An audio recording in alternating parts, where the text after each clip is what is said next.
Thank you all. Thank you. Appreciate it. Thank you. Thank you. Seriously, thank you. Appreciate that. Very kind of you.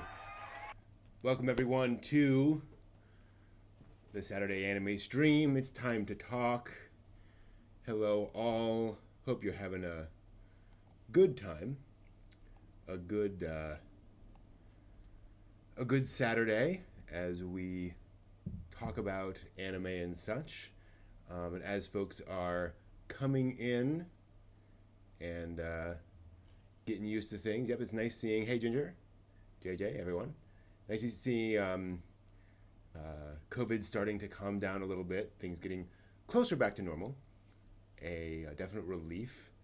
Uh, don't want to let up in our vigilance. Obviously, don't want to see. Well, everything's fine, right? That's exactly when it strikes back, and everything goes to pieces. No, but definitely want to be careful.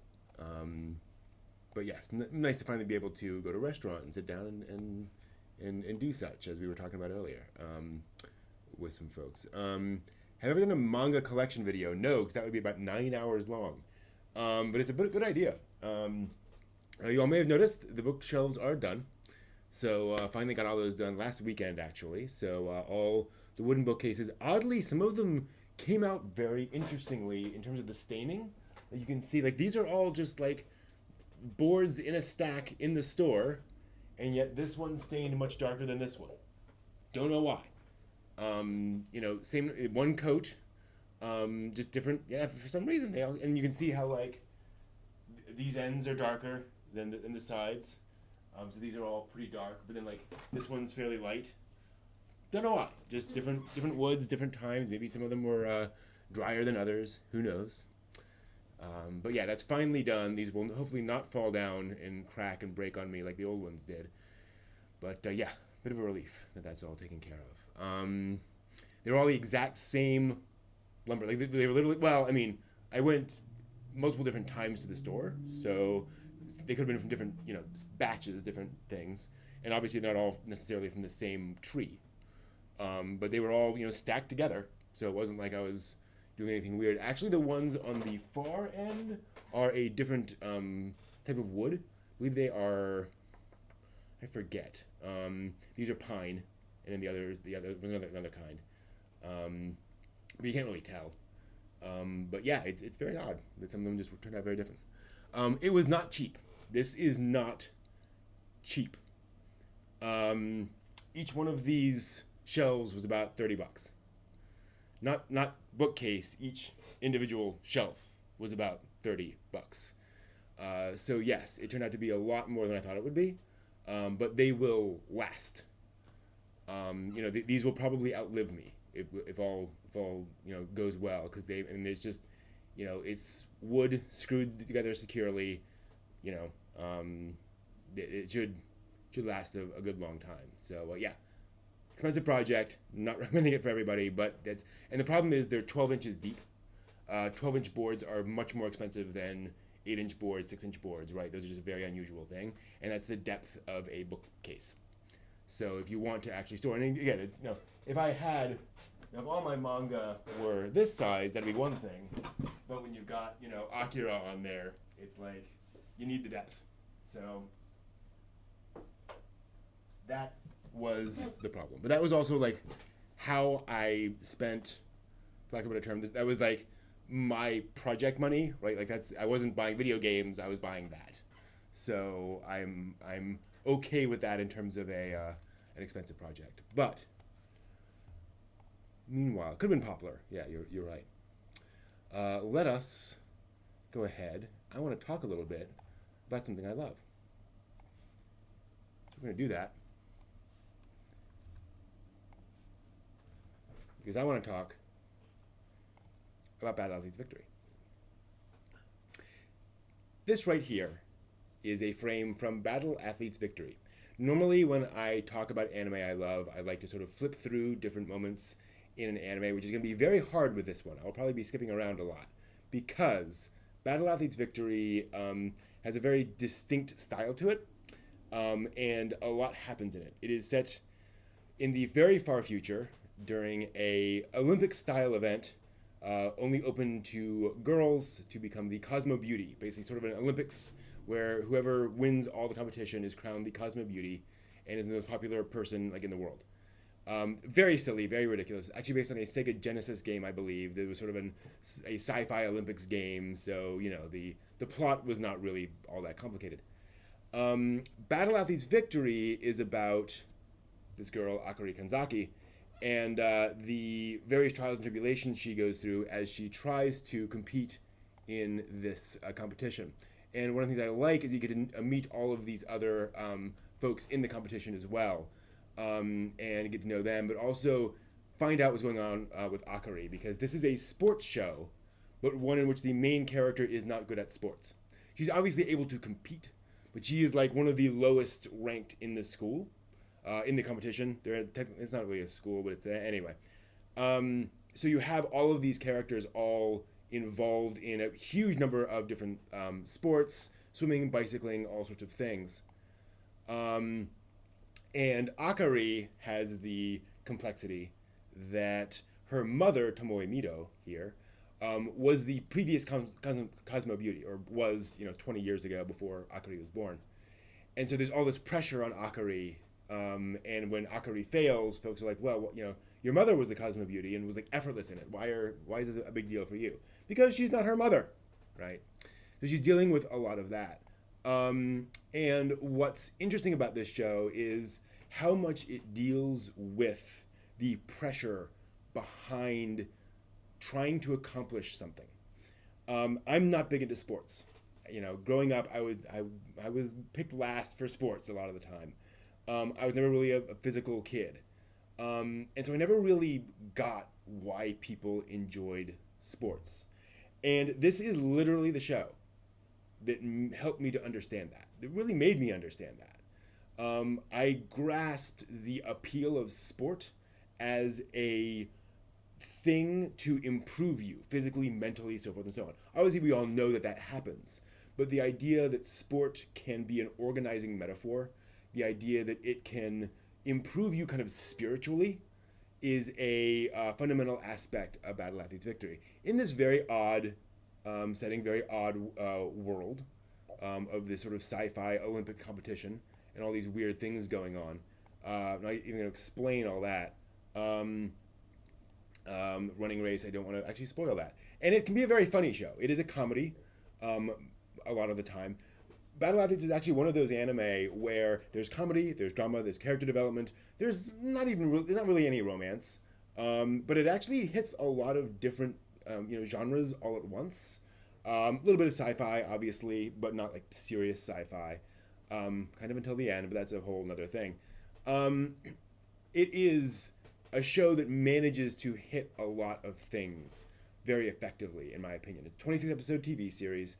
There was an OVA called Battle Athletes, and these are both sort of adaptations of the same basic story. Victory obviously being a much longer story and us able to really delve into its characters more. The OVA is fun but kind of compact, whereas a TV series has kind of a pacing that I really appreciate. One of the things I use to get an idea of the quality of a show is when I sit down and I watch an episode, when it's done, do I feel like it was as long as I expected it to, right? Was it, when it's done, am I like, wait, did half an hour pass? I thought that was 15 minutes. Or do I feel like it's been like an hour long in the best sense, where there's just been so much thrown at me.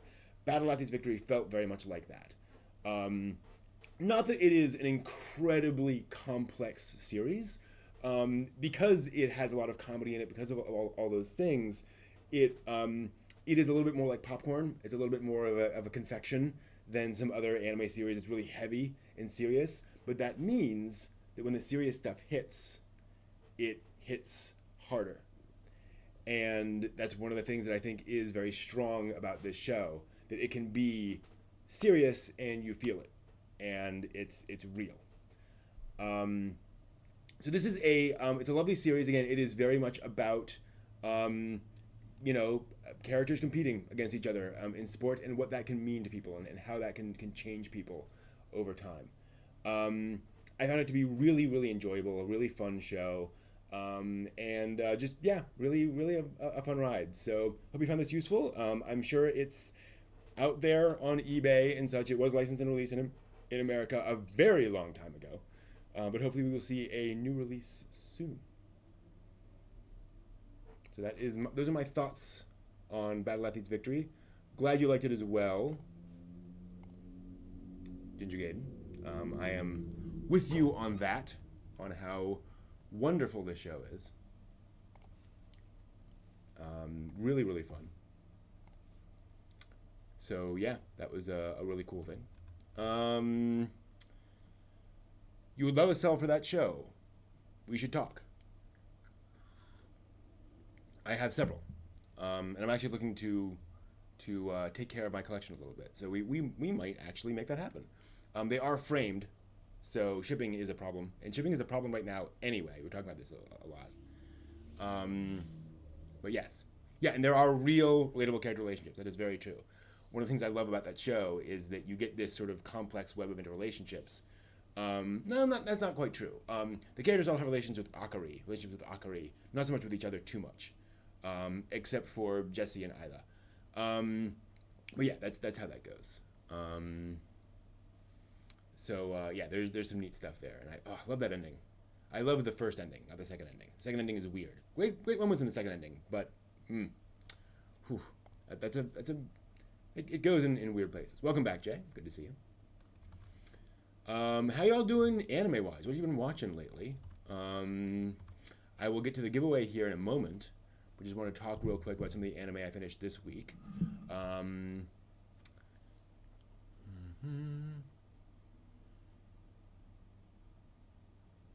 Yeah, I hear that, Gin. That is it is funny how that can be, how sports anime can just really pull you in. Ikitosen, Key the Metal Idol, nice. We will have to talk about Key. Key's a trip, as we mentioned. So I watched all of Here Is Greenwood this week, which had come recommended to me by a couple of different folks. And it's a difficult recommendation. I mentioned this in the Discord. It is, it's from the early 90s, I believe. Same director as Ranma and Half, first season, Quiet Country Cafe, actually, and a handful of other things, known for taut directing, if you will. In the sense that, things feel, very well edited, very well paced. And so what it is, it's teenage boy, high schooler, living at an all-boys dorm at a prestigious high school. The idea is that for those who, for whatever reason, aren't living at home, have weird circumstances, whatever, they can live in the dorm. Or that in a lot of cases, you're commuting a long way, you can just stay in the dorm. And so on the one hand, it is kind of one of the prototypical school life anime. One of those comedies of just a bunch of people all hanging out and having random school adventures, or life adventures.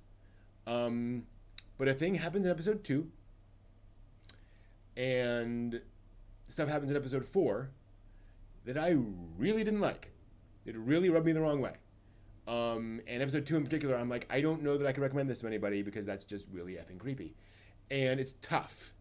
Love Hina, yeah, there's a bit of that. Definitely but definitely more in the vein of I'm trying to think of a good example of a people hanging out kind of an anime. Just a story of people, adolescents dealing with being adolescents a lot. You say that, JJ. No spoilers, but so yeah, it's weird. It's all played for laughs. Like everything in this is played for laughs. Although, not to get into spoilers, the ending is more serious. But there are moments where it's just like I'm not comfortable with this, and then they laugh it off and go off and do it, and other stuff happens. But it's just kind of like, so that was kind of weird. I also watched City, or Love City from 1986, a sci-fi movie that's very, very deeply weird.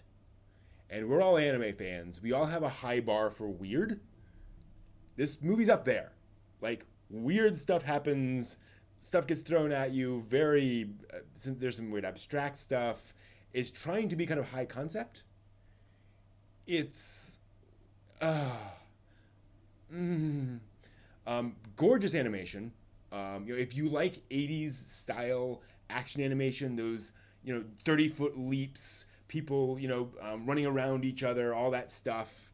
Yeah, definitely entertaining.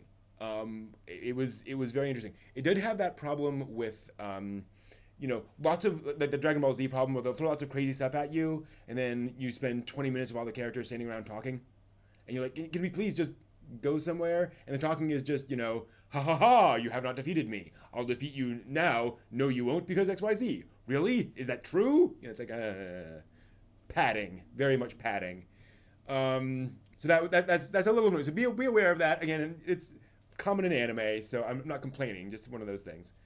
And it is also a lot. It is throwing things, and it also has one, again, very creepy element that they don't go through with kind of the implications of. You're like, oh, that's weird that he's doing that. But anyway, so yeah, iCity, iCity, or Love City. So yeah, it's an interesting one. It's a very, very interesting piece. But again, beautiful, gorgeous. If you want to see it, and it's on YouTube, so you can check that out. I suspect that the copyright owner does not care at this point about iCity and it being on YouTube. So that is that, and what is going on there. And I think today I'm going to do a giveaway. And I'm going to give away something we looked at last week. I'm going to give away this poster from New Type. Not New Type, Megami 2020. So we got a lovely little image here. Some of you may appreciate. All the way out. Or this lovely Girls in Panzer image. Get the entire thing all the way out. And then a zoom in on the characters there. Trying not to flatten it out, and mess it up there. Really lovely thing. So you'll have both of those, if you will, very kindly, G and P. Guess the genre. I have rolled. We are on a genre. And so now the question is, can anyone in the chat guess? I clearly need to, there we go, make this a little easier, what the genre is.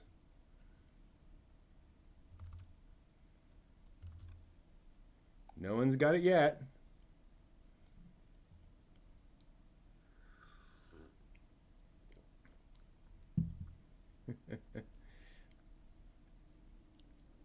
Chonsky's just running it there, folks. No one else is getting a word in edgewise. And the Chonsky's got it.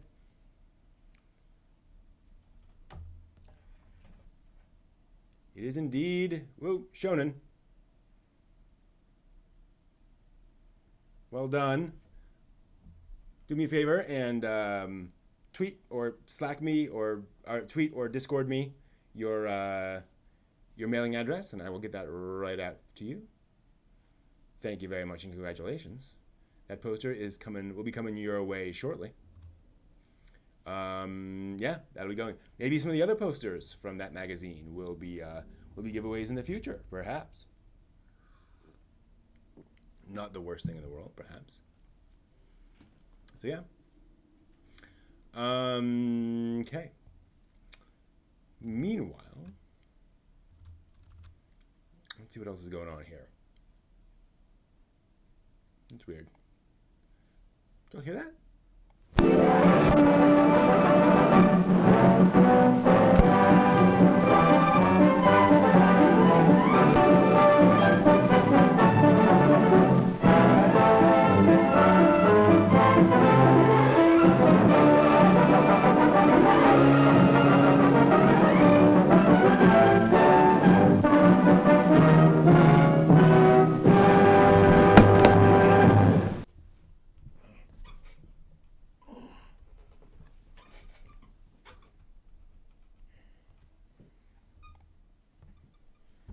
Slight mistake. 1 second.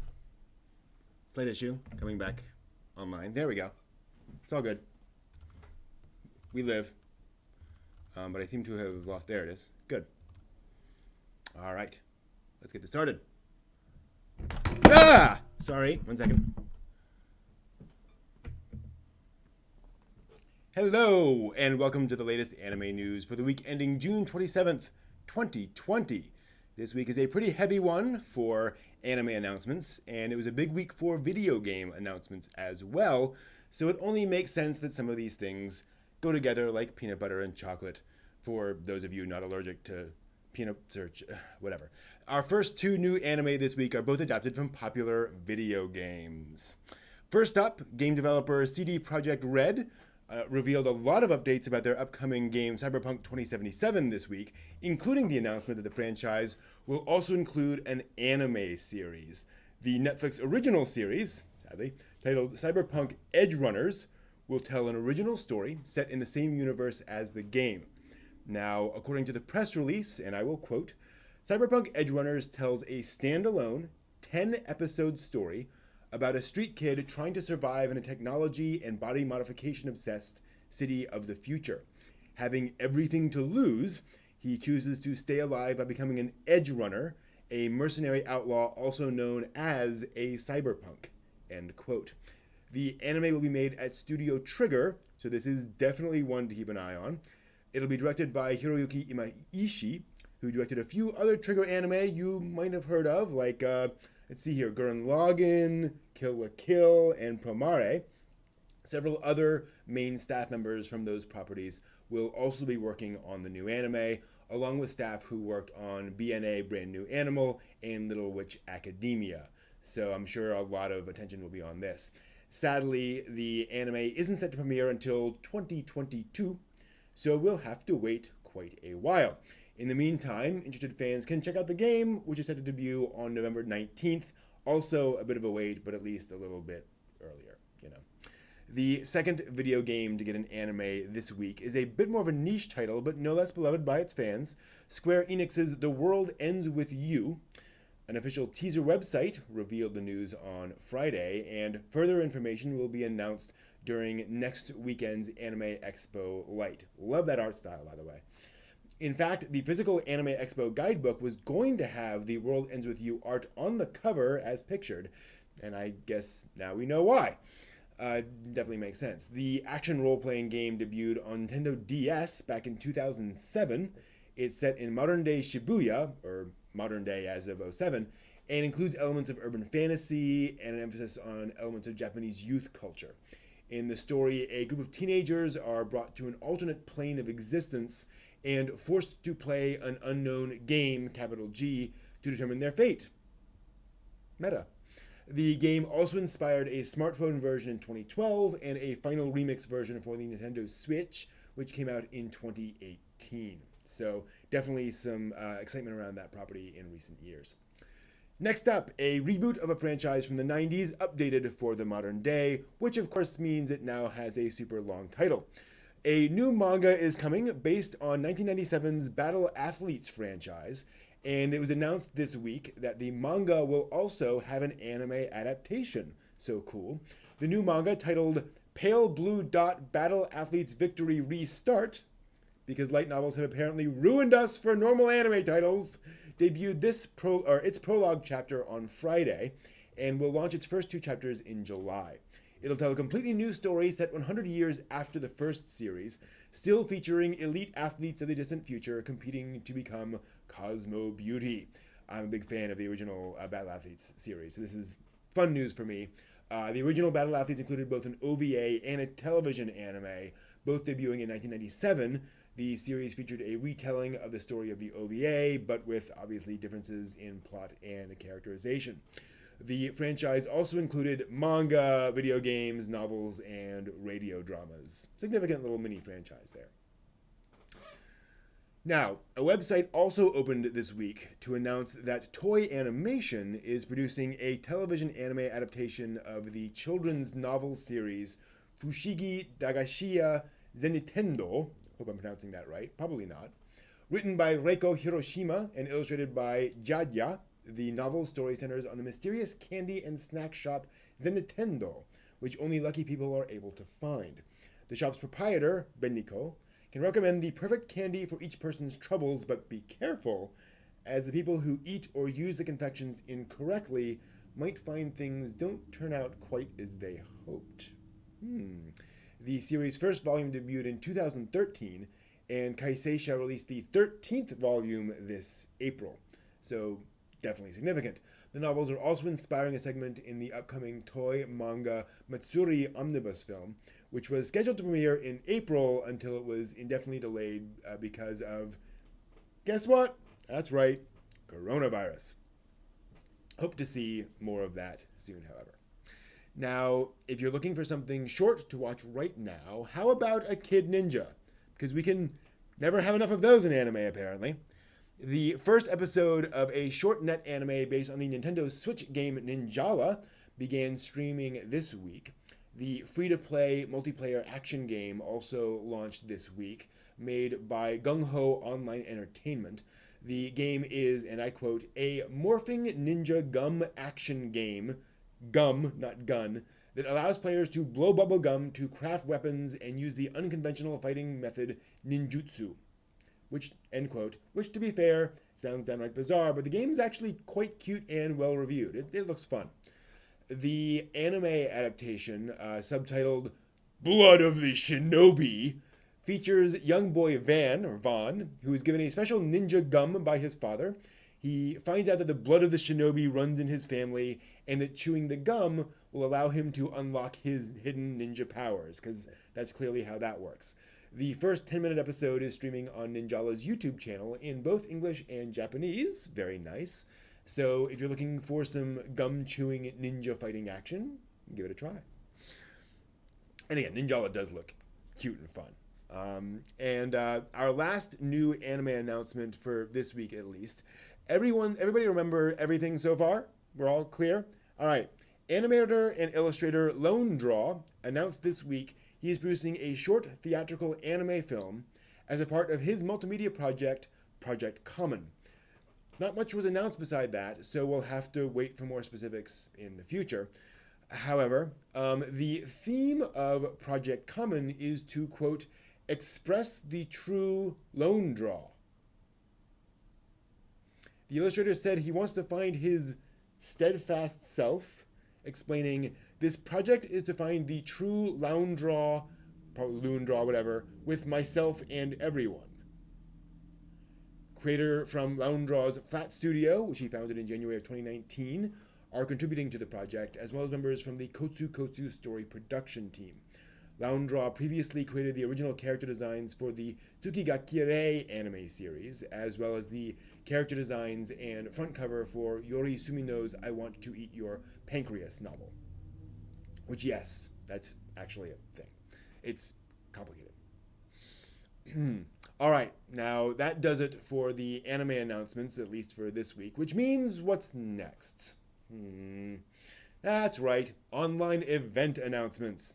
The official website for the 2020 Tokyo Game Show announced this week that the event will be following on with the summer's other major events and moving to an online streaming format. Anyone surprised? No, I figured not. The game show will be held across the weekend. It was originally scheduled for September 24th through 27th, with September 23rd added to the schedule as a day for business discussions only, i.e. a business-focused day so that, press and so forth and all that kind of stuff can happen. The event plans to host streams of programs and videos, as well as an esports tournament. They're also currently accepting submissions for online exhibitors, which is kind of interesting. Last year's physical Tokyo Game Show drew more than 262,000 attendees over the course of 4 days, so they currently definitely have the draw. Adult Swim, meanwhile, is also getting on the online event action. They've announced the upcoming Adult Swim Con, a free event to take place over the weekend of July 23rd to 25th. In addition to exclusive events featuring its Western properties, the con will feature a cosplay cup, content from Toonami, So far, we know Toonami's presence will include interviews and information regarding the upcoming Uzumaki and Blade Runner Black Lotus anime series, as well as upcoming show announcements. So some interesting things could certainly be announced there. Toonami does some, or Adult Swim rather, does some fun stuff. Now, while the decisions have yet to be made regarding any kind of official memorial being built after last summer's tragic arson at Kyoto Animation's first studio building, the locals from Kikugawa City in the Shizuoka Prefecture have created a tribute to one of the animators lost in the fire in their own special way. A recreation of an artwork from animator Yuki Omura has been recreated across a rice field. The art comes from a picture book Omura created when he was in university, and it depicts the story's final scene when the protagonist is reunited with his parents.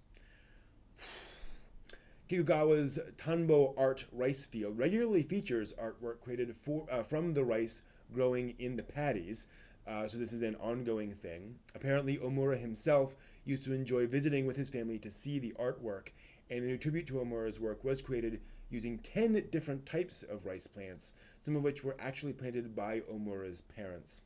The organizer of the tribute, Tadashi Ikeda, said, quote, "I still cannot find the words to describe the loss of this great aspiring man. I want many people to come out and see this artwork," end quote. Let's hope that many people do, and that the beautiful tribute can bring some comfort to his family and his friends, and to all those who lost someone during the fire. Lovely tribute, don't you think? Excuse me. Now, we usually like to wrap up the news segment with something more lighthearted and fun. Our final two news stories this week both offer different ways of abetting loneliness a little during our long isolation. First up, a virtual maid cafe will be opening its figurative doors this summer. Tokyo-based company Infinia, known for successful maid cafe chain At Home Cafe, good name, has announced their new virtual at-home cafe. The service will allow patrons to interact with 3D virtual maids through their phone or computer after buying some of the special currency, of course. The press release announcing the event gives a wonderful summary of what the experience aims to be.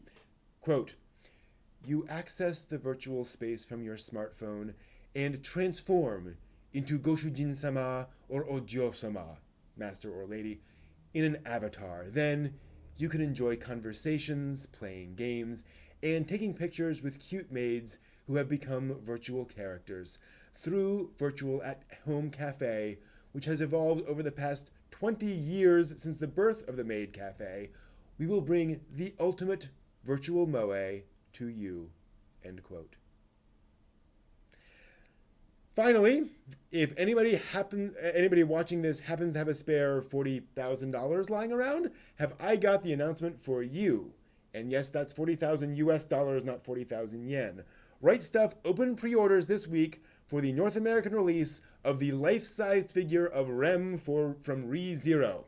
She stands 5.2 feet tall, not including her parasol, and weighs 125 pounds. But don't worry, shipping, insurance costs, and duty fees are all included in the technically $39,999.99 asking price. But if you're considering taking out a reverse mortgage or selling some organs, you'd better act fast, as only 3 of these made-to-order figures have been manufactured for North American fans. So get on it, people. That's all the news for this week. Thanks for watching.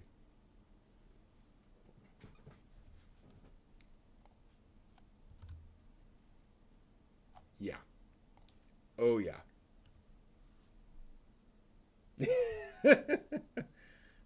That would not surprise me, Johnny. It would not surprise me at all.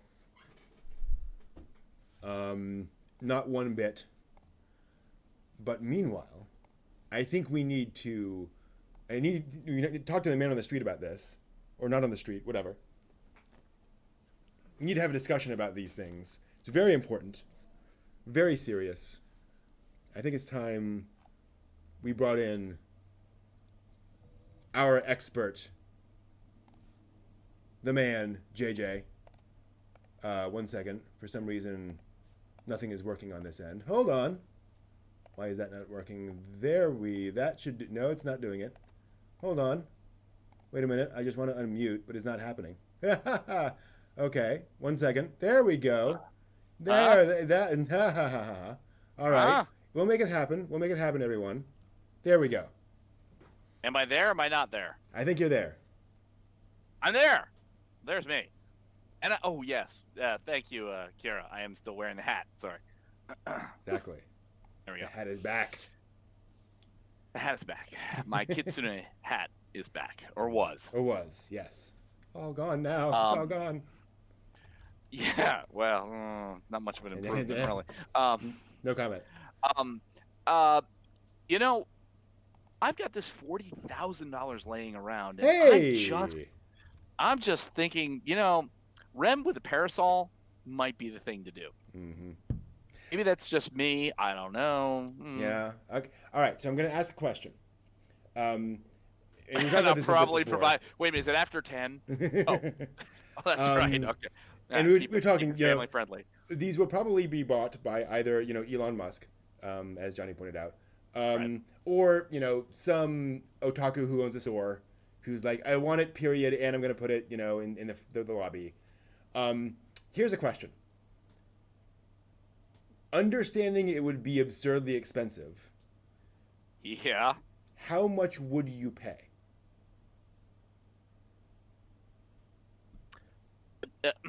For a life-size 5'2" Yeah. Rem, Mm-hmm. and the everything is fixed, so it's a solid. I'm assuming it's like a fiberglass mold. I assume so. So it's entirely fixed, beautifully painted, wonderful, great display piece. I honestly I wouldn't pay anything for it. Really? Just I have my Nendoroid Rem, Mm-hmm. and I have my Figma Max Factory Rem. Mm-hmm. Beautiful. The Nendoroid is sculpted exactly as it is, Mm-hmm. and the Max Factory is awesome. It's got all kinds of articulation, little bits and things here and there. Mm-hmm. This thing is a giant hunk of fiberglass. True.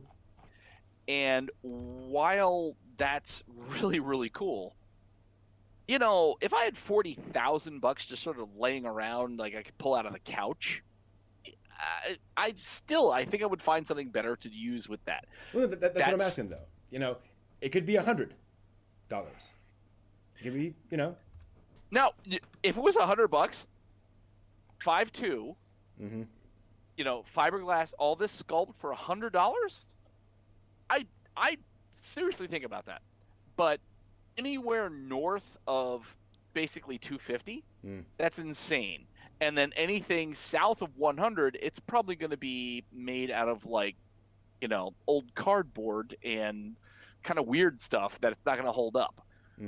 So it's not a practical thing. Now, if I was a store owner, like if I owned a FYE, or I own whatever, any given number of comic book shops that also trades in manga and anime stuff, I'd be, that would be something that I'd set down and talk with my business partners and say, geez, we're going to get a lot of traffic as soon as we announce this thing. Yep. We're going to get traffic like you wouldn't believe. Mm-hmm. So that's probably the best place to put it. Your average otaku, it's just so far beyond affordability. Oh, sure. Yeah. That it's just there's not a quality that you can have at a price that somebody's gonna otaku wise throw out for it. Mm-hmm. Now, the Right Stuff page does include a little more information. There were actually 10 of these made in Japan. 7 have already been sold, and basically Right Stuff got the chance, was talking to the right person, and is like, can we sell the other 3? And they said yes. So there are already 7 that went. 7 have been made. I'll put it that way. Is the exact quote. And 3 units remain available exclusively through Right Stuff Anime for custom order. They also point out these are handmade. They kind of have to be, right? Like, there's no giant stamp. That picture. Doom. Yeah. And so as a result, each one will technically be unique, right? Well, see, and that's the thing that interests me. I had experience with fiberglass and fiberglass molding. So, if Rem is a fiberglass figure, what you're seeing of the exterior, that you have to paint that on the mold first. So you hit it with a clear coat in the mold, and then you have to put all the detailing in, and then you layer in the resin and the fiberglass matting. So according to this, it is. Sorry. According to this, by the way, it is apparently fiberglass reinforced plastic. I don't know if that changes anything. It might not particularly, because Okay. I mean, how do you define resin? You know what I mean? Resin, once it cures, and it cures, at temperature, it becomes a plastic.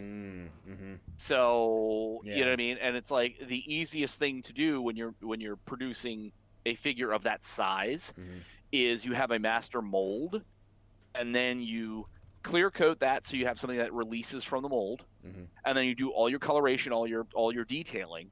Then you layer in all your support materials, and then you slap the thing together and go from there. Arguably, you could create a master blank, and then literally hand paint each thing, which would be wow. It's 3D printed. They actually have photos on here. Oh my god. They have these large 3D printers that are printing out you piece by piece. Large? The freaking thing would be huge. Well, I mean, they're printing dozens of pieces.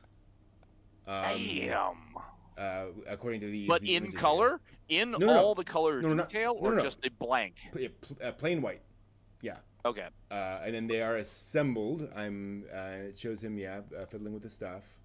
There's a mostly assembled figurine. And then it looks okay. Now I say that. Well, no, I think those are painted. Hard to tell. I'm seeing some of the other pieces, and they are colored, but it looks like they've actually been spray painted. Yeah, they've definitely been spray painted, or otherwise painted. Wow, they actually have a photo of the souvenir Akihabara store, where this life-size Rem is sitting there, in the front of the thing. That looks damn gorgeous. Like if I was running a store, I don't, as folks are saying in chat, I don't know if it is wise to buy it. I don't know if it would make financial sense to buy it, but I would definitely want to buy it. Well, I mean, that's, where are we at? There we go. Sorry. Yeah. Sorry. It zipped out there for a second. Yeah. If you've got 40 grand laying around, then that's fine. That's as a business, that's a great decision. But as an otaku, this is good. And it's not 10 o'clock. I would like a Rem whereby I can have her in her sailor uniform. I can have her in her kimono. You know what I mean? It's like interactive. An interactive figure would be more cost efficient, and $40,000 is not. And yes, Kira, bikini Rem. Yeah, that would. Yeah, but we're not going to go there because it's 9:45 here on the East Coast, so we're not saying things like that. So in case folks are wondering, I've just thrown up an image of what this looks like. Wow, yeah, that's kind of amazing. That is definitely kind of amazing. Now I might consider paying $40,000 for that entire display. Right, exactly. All the lanterns behind the little metal whole thing. Arguably. Yeah. But jeez. I think this is in a shopping mall, by the way. Folks are asking. But yeah, it's. 40,000. Yeah. It's funny. It almost sounds like it was made for some event. Like there was some big thing for ReZero, and they're like, let's just make a bunch of these, and every participating store will get one of these to set out, on display. And they're like, we only need 7. Let's make 10. And then sell the other 3. Who knows? But in living in the time of COVID, that's easily possible. That they had a series of events that they were going to do something with. They released the director's cut, the director's cut of ReZero, and then the next season of ReZero is on the way or going. I'm not sure which. So you know what I mean, that would all Yeah. perfectly tie in with media events and other things going on for public events. But COVID, Mhm. yeah, that might leave you easily with a handful of these things where it's like, well, now we got nothing. Yeah. So let's do what we can, generate some cash out of it, and see Mhm. what happens. Yeah. 125 pounds is not easy to ship. No. And Rice I've mentioned it comes in a crate, like a 6 foot tall crate will show up at your door, you know, with a Rem figure, inside. Um, I wonder if they have a sense of humor about it. So like it shows up in a giant crate and it has like a body bag sort of tag on the exterior of it, be like, yes, your body's here. I'd be like, oh God, no. I think it would have a long time going through customs if you did that. You think?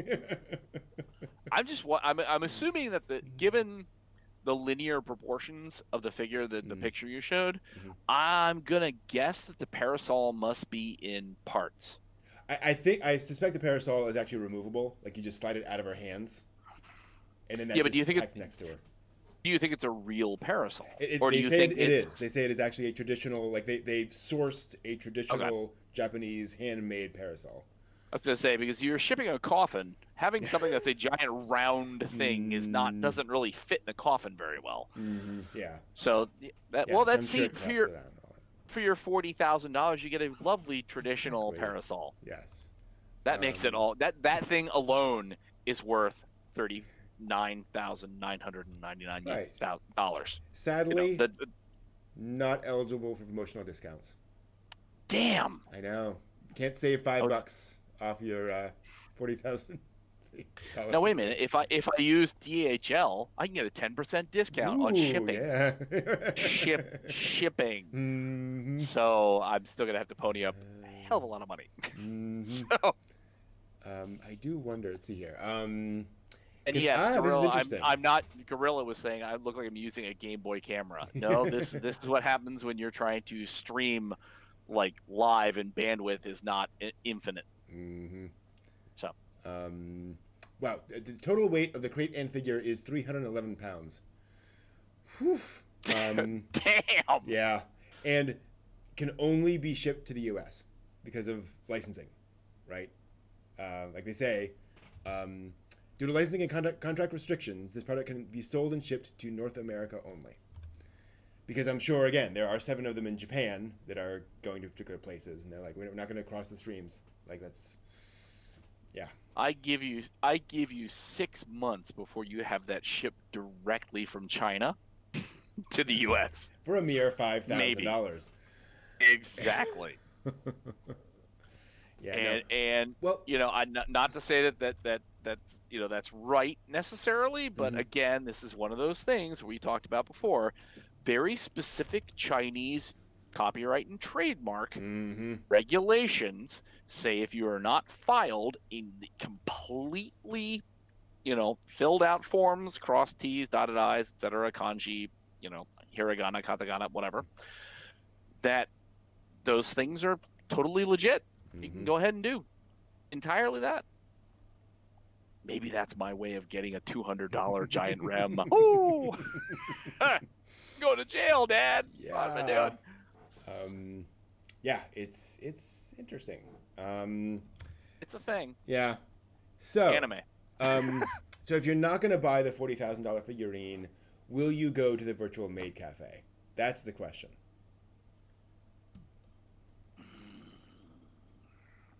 I am going to tune into FunCon next weekend. Okay. So the Funimation Con, I'm gonna tune in because I'm curious to see what's going on. Yep.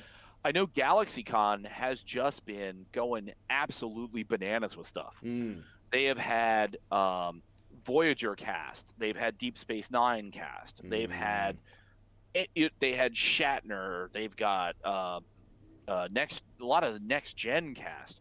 So they, this has really been the thing where it's like, Brent, you should have copyrighted trademark on con and everything related to online cons.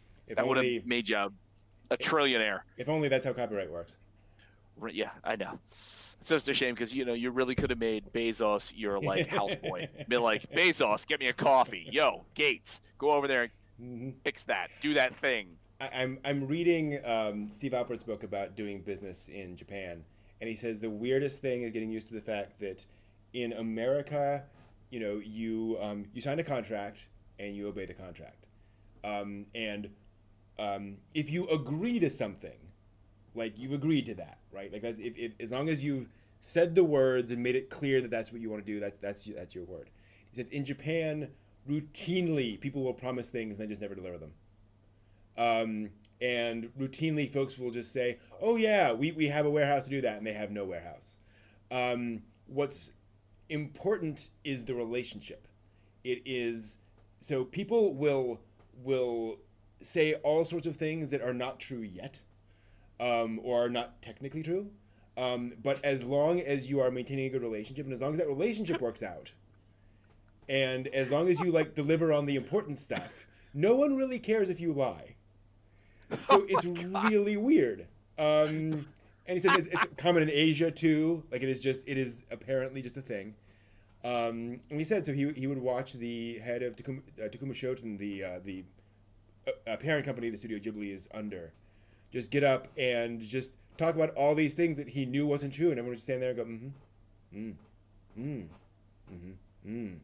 mm-hmm, and it would or wouldn't happen, and life goes on. Hi, I'm the president of Bakari Sweat, and not only is our drink refreshing and delicious and a slight grapefruity kind of flavor, but it'll make you fly, which might or might not be true. Like, oh, wow. Yeah, that's fun. Yeah. Let's see, how much would that like get you in like out of business in the U.S.? Like, that's fantastic. Yeah. It'll make you taller. Well, It'll grow your hair. It'll be awesome. Like, and he said, in fairness, he was working with Harvey Weinstein. That's a whole other thing. Who was, and this is during Princess Mononoke, who was trying to get voice talent for Princess Mononoke. And every week he'd call and say, "Oh yeah, Leonardo DiCaprio is going to do Ashitaka," and "Oh yeah, this person is going to do San," or whatever. And it turns out like he may have like sent Leonardo DiCaprio a voicemail, and that meant Leonardo DiCaprio was definitely going to do it. And a month later, no, he wasn't going to do it. Somebody else was. So poor Steve Albert would get up like every month in a business meeting to explain what was going on, and would say, in February, Leonardo DiCaprio is going to play Ashitaka. Oh, good. Oh, that's really good. A month later, George Clooney's going to play Ashitaka. Oh, good. No one ever asked what happened to Leonardo DiCaprio. No one ever asked, like, why none of these things were actually coming true. It's like, oh, good, that sounds good. Moving on. In fairness, like, a lot of American business works that way, too, where it's like, oh, yeah, it'll be fine. It'll be fine. It's like, Yeah, we've got all these A-list people going to play stuff, and by the way, the dude who sanitizes the telephones and the door handles, he's actually doing most of the voice work, but that's only after negotiations really didn't go very well. Like, oh, okay. Hey, as long as that works for you, that's fine. I'm still the Loudman common. Yeah. I'm not in on that to understand what the whole presentation you did is like. It's to understand the Loudman or Loundman, whatever the hell the word is. I'm at a loss for that. I don't understand it now. So does this show actually explain to me what that is, that I can understand it? Because that would be really helpful. Yes. Yeah, here's the problem. I feel like I'm an old man now, talking about some project that probably everyone else knows about, right? And just has never filtered up to me. Like, I'm sure this is some big deal, some major, deal. And just, I have no clue. I don't know what this is. I don't know why that would be a thing. And it sounds like something that makes a lot of sense to his fans. Not to us. Now, see, this is the part where we can get Kira to chime in as the dude on the street. Is Loudman like this thing that is a cultural phenomena that we here in the U.S. are just not tuned in yet? Or is this literally like one of those B-movie kind of promoters? It's the biggest thing. It's going to be everything. Everybody's going to say Loudman. They're going to all say, where's Loudman? What's happening with Loudman? Like, you okay? No, not necessarily. I am currently going. So yeah, it says I'm Lounge sorry to Raw. hear that you're currently going. So let's see here. Yeah, character designer or director actually. Whoops. Damn it! No, that's me. I keep hitting the damn wrong thing. Sorry, No my bad. worries. My bad. He directed and produced an ONA called Yumi ga Sameru Made, or Before You Wake Up, which is a one-episode ONA of looks like a minute long. It's basically a music video kind of a thing, or a short film. Also did a thing called Cosmos Trailer, which is 2 minutes long. So and again, I don't know. Definitely comes across like a independent animation filmmaker, right? Doing some work here and there. Also worked on what is this? He was a character designer. Oh yeah, yeah. He did the art for "I Want to Eat Your Pancreas," which was fairly well received, from what I understand. Was he the main art Well, I think designer? he did like Was he? What was his interaction with that to make him? I think he basically drew the cover. So you know how light novels will have the art on the cover and the illustrations and so forth.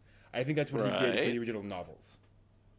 And so he's like the original character designer, like the character designer, like the Haruhi Suzumiya. The original light novels had like that art in there of the characters. That is the original character designer technically of Haruhi and so forth. And KyoAni did their own adaptations of those character designs. Okay, so he's got more cred than just necessarily 1 minute and 2 minutes worth of like content. Mm-hmm. Okay. He's also done several manga. Okay. So it looks like his or illustrated others. Does it say? Looking now, looks like he's mainly illustrating others. 2 of them he did the art, one story and art with another writer. Okay. So collaboration there. So this looks and like, I'm not dissing. Yeah. And don't get me wrong, I'm not dissing on the dude. Mm-hmm. But it's just when I see something that's like, somebody I'm not immediately familiar with, and they make a big announcement about things that are coming and stuff that's happening. It makes me wonder. It's like, have you got the cred to back this up? That's like this is the momentum that you've got off of like this groundswell, and it's like, here I am, I'm exploding, or is it you sitting in your little studio area with your light board and you're going, I'm gonna have to do this. I'm gonna go crazy with this. We'll see what happens. Like, yeah. So he does look like he has, and just looking through some of the like comments on Mal, he does look like he's the kind of person who has a okay. He looks like he's Makoto Shinkai before he made his movies, right? Like he's a artist doing interesting stuff, sort of pushing, moving along, doing some independent stuff. But just hasn't had the opportunity to do anything. Very limited, very very basic. And then I forget what other art. And then I think he was doing like other art stuff, just like illustrations here and there, while he was doing Voices of Innocent Star. And of course that was this big thing. Okay, so this arc of his career is not unprecedented. It's not just somebody who's just a shameless self-promoter, right? But he's got the chops to bring it up. Okay, that's cool. Yeah. That's good. Yeah. Kudos to him. That's awesome. I'm looking for it. And now that I've seen some of the stuff, so it's Loundraw, if anyone's curious. Google it and take a look at the art style and kind of the approach. Loundraw. Yeah, so I hope it works out. Looks like an interesting approach.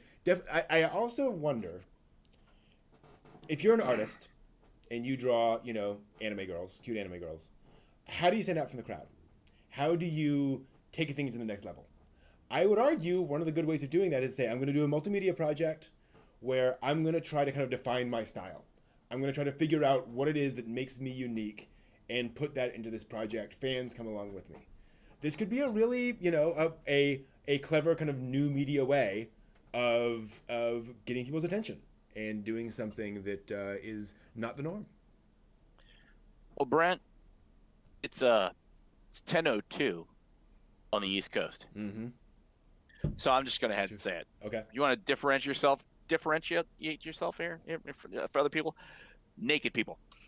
That's how you do it. Naked people. See, I don't know anymore. Well, there are degrees of naked people. I'm not going to go into that because it's only just 10:02. Mm-hmm. If it was like 2 a.m., then geek archaeology late after dark, then we could go into greater detail. But naked people, yeah, and beach scenes, and mountain camping. See, that's the thing. I honestly think that is becoming, I don't want to say passé, but I think there is enough of a reaction against that stuff. Yeah. It is extremely passé. Yeah. No. Look at how many people complain about beach scenes. Yeah. For good damn reason. They're in everything. Even like serious. God, was it Blood or Blood Sea? Blood Plus?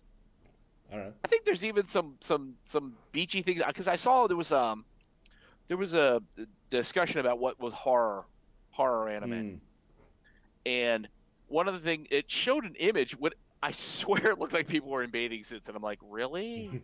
So it's a horror, and you guys still have a beach scene? Come on. Mm-hmm. And I mean, it's like, that's not. That's just shameless fan service, and I totally get it. Again, as we've discussed so many times, money. Mm-hmm. You know what I mean? You want people to A, tune in, and B, HobbyLink. There's a certain online vendor that I get constant like advertisements from, and everybody from K-On! Is in bikinis. Everybody from Idolmaster is in bikinis. Everybody from Ray Zero, you pick, Konosuba. Everybody, whether there is a beach scene or not, is all in bikinis. Right. So it's like, okay, I get it. Figures that are of these characters, they sell in bikinis. So, an easy out to get people to tune in is any given, series. Throw a bikini scene, a beach scene in, and that's solid. You're good to go. How many Ghibli characters have you seen in bikinis in figurines? Ponyo. And even then, Ponyo, I think she's wearing like a one piece, little frilled bathing suit, and then she's like a fish. So it's the male character has a pair of swim trunks, but I'm that's pretty normal looking. That's not like a risque particularly. I don't think I've ever seen a Makoto Shinkai character in a bathing suit or in like a bikini. Yet. Somebody out there has done it. And that's the thing. Might not be Shinkai, but it's somebody out there who's done it. Yeah, I totally agree that, the received wisdom, right, is you got to do the ecchi stuff. I think it's smart for him to not do that, for him to not go down that road. Maybe he has, I don't know. But I think one way to differentiate yourself is to say, I'm not going to go there. I applaud anyone that doesn't take that easy out, that goes, the extra distance to, because, cute characters in cute outfits, somebody will watch. But, grinding through a solid storyline and just, delivering the goods and not having to do that and still having people be like, oh my God, I love that character. I can't get enough of it. It's like, that's the kind of story we want. I've talked about Lane in the past and how one of the most amazing things about Lane is they never sexualize their characters, right? Lane never shows up in a revealing outfit. See, the girls go to a club at one point where they're wearing like, clubbing clothes. But besides it's nothing crazy. And they just deliberately refuse to sexualize that character. So wait a minute, my 1/6 scale Lane in a bikini isn't like from the series? Maybe. Just saying. No, it is not. Well, that's like the Junji Ito stuff. You know what I mean? It's like there's somebody who if you see a bikini, it's going to be somebody who's like probably been chewed in half. Mm-hmm. And it's going to be the top and the bottom laying on different sides. Yep. And you know what I mean? Or it's like the integrity of the story and what they're getting at is the bikini is just beach scene, mountain scene is just So pointless. it's funny. I just watched. Let me see if I got this right. An episode of Naoki Urasawa no Manben, which I don't know if we talked about this in the past. Yes. Gesundheit. So this is an amazing show. Yep, Jujito. So basically, Naoki Urasawa, famous mangaka, 20th Century Boys, Pluto, Monster. Trying to think of others. Monster, as in the one that's the doctor and the. That's him. Master Okay, Keaton, gotcha. A couple others. He basically he does an NHK TV series where they analyze a particular mangaka, and Okay. and he says in the first episode he got kind of he realized a while back that nobody's actually documenting manga as an art form, in the sense of how does that artist do that, right? Like, how does the guy who does JoJo's Bizarre Adventure bring that dynamism to those characters or whatever? So what they do, a film crew comes in and they install cameras in the mangaka's studio. And they sit in there for like 3 days. The crew is all in another room while they just have controls to all these cameras, and they just film this person for like 3 days drawing manga. So the film crew doesn't have to actually interact with the person. They can just do their thing in silence, essentially, no distractions. And they film all this, and they can zoom in as the person's sketching and doing pens and so forth. And then, that's not even the show. Naoki Urasawa and the mangaka then go someplace, sit down, and watch the footage of that together and discuss how the mangaka does what they do. Yeah. Yeah. So it's like, I noticed there cool. that you're like doing this thing with your hand. What is that? Oh yeah, the way I get like these really delicate lines is I have to do this. Oh, so you hold the pen this, and it's just that 45 minutes of this. It's amazing. And one of the episodes of the last season is Junji Ito. Ooh. Yes. Okay. And they talk about the connection between horror and eroticism, in the sense that you often see, you often get topless girls and so forth in horror, but like why do those things connect? And I think it's one of the two says there is an interesting connection between the sort of raw emotions of horror and that sense of the raw emotions of eroticism. That there is this connection, not connection, but there is this kind of relationship or relatedness to the idea that when you're looking at something that is horrific, there has to be some kind of, not attractiveness to it, but some kind of interest to it that is making you look at it. Curiosity. Exactly, yes. And that those two things kind of work in. He talks about, or Sawa says, you always have really like cute girls in your stories. You always have attractive female characters in your story, the vast majority of them. And he says, right. Yes, I have to, because that counteracts the horror. If I don't have that beauty, then it's just all horror and people won't read it. But by having an attractive character in there, it makes the horror more horrible. Well, didn't you show some time ago or discussed a bit of Blood Plus or Blood C, whatever the hell it is, but with the monsters that rampage through the class, and is that the one Hmm. where it's like there's a big animal with lots of arms and it pulls a person apart? Is that Blood? I I've not seen that. I'm I'm tr- not sure what you're talking about. I'm thinking of the image. Well, Yeah. I'm seeing the video clip in my mind, and it's a Hmm. thing that looks like a large panther, Okay. but imagine it being like 10 feet tall, and it's got Mm. two arms out of its back, Okay. and it grabs a girl in a short skirt, Okay. and you see, I hope I'm wrong, so it's not a spoiler, Hmm. but you know, you see it pick her up, and it picks her up upside down, Uh-huh. and her skirt falls towards her head, Hmm. and then it wishbones her. Ah. Hmm. It's just like, oh, Mm. you know what I mean? It's like, so Huh. I get Yeah. the cuteness and the horror thing involved because it's just like, oh, she's, oh God, like, ah. So Well, it's it's like interesting. It's High School interesting. of the Dead, which I think we talked about before. Have you seen High School of the Yeah, Dead? I've seen enough of it to the point where I got to hug the girl I loved, and I killed my best friend, and I'm Mm. like, oh, schmaltz, out the hell the door. Nope, done. Thank you. Blood Sea. Okay, thank you. Let's see.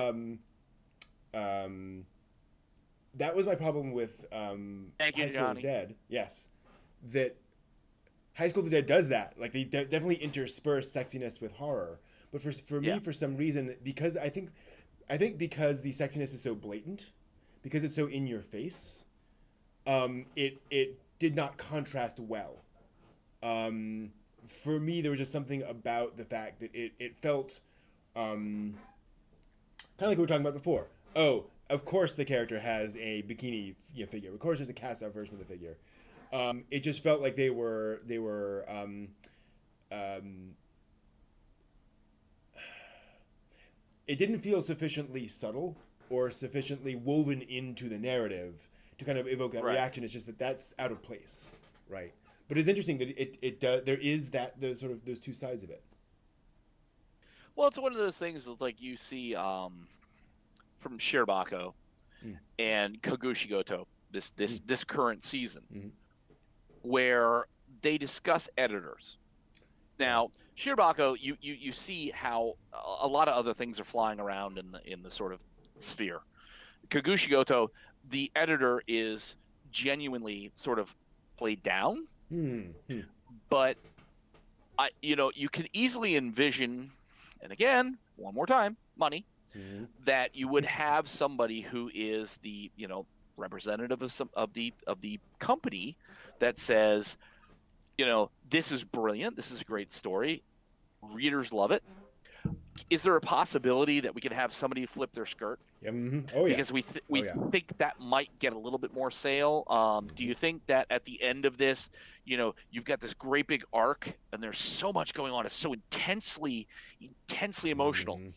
Do you think you could just like pop in there where they're taking a second to like recoup and they go to the beach? It's like, what I mean. I Oh I yeah. kind of get I get where that comes from because Hmm. that's hopefully it's done in a respectful way. It's like, wow, you're doing such great work, and why don't we just dial this back and then stretch this out for the readers? Hmm. Dragon Ball Z. How long can you charge up a Kamehameha or a Spirit Bomb before Hmm. 4 episodes later before getting on with it. That stretches you out in what the things that you can produce and the things that you can earn money off of. So it's like Hmm. I get all that, but it's Sure. just Oh, and hmm, famously, there are certain manga, certain shonen manga, that are written at least as much by the editor as by the mangaka. Because the editor's coming in saying, and a lot of times the mangaka is more or less, it's more or less the publisher saying, hey, you know, our slate needs a ninja manga. Will you do a ninja right. manga? Right. And so it's the editor who says, now here's what's hot right now. Like, do you have a kick-ass preteen girl in, because that's popular. You should put that into your thing. You know, they're looking at all these trends. Madaka box right there. Right. Well, and here's a question that I, Brent, as you as sensei, that I don't know. I've never looked into. But does a mangaka necessarily generate the story? Is that the definition of a mangaka, or can you have somebody who is a story writer that the editor, you know, the publishing house says, "Damn, this is hot property," and goes and says, "Brent, you're a manga artist. Here's this hot property, and we like your style.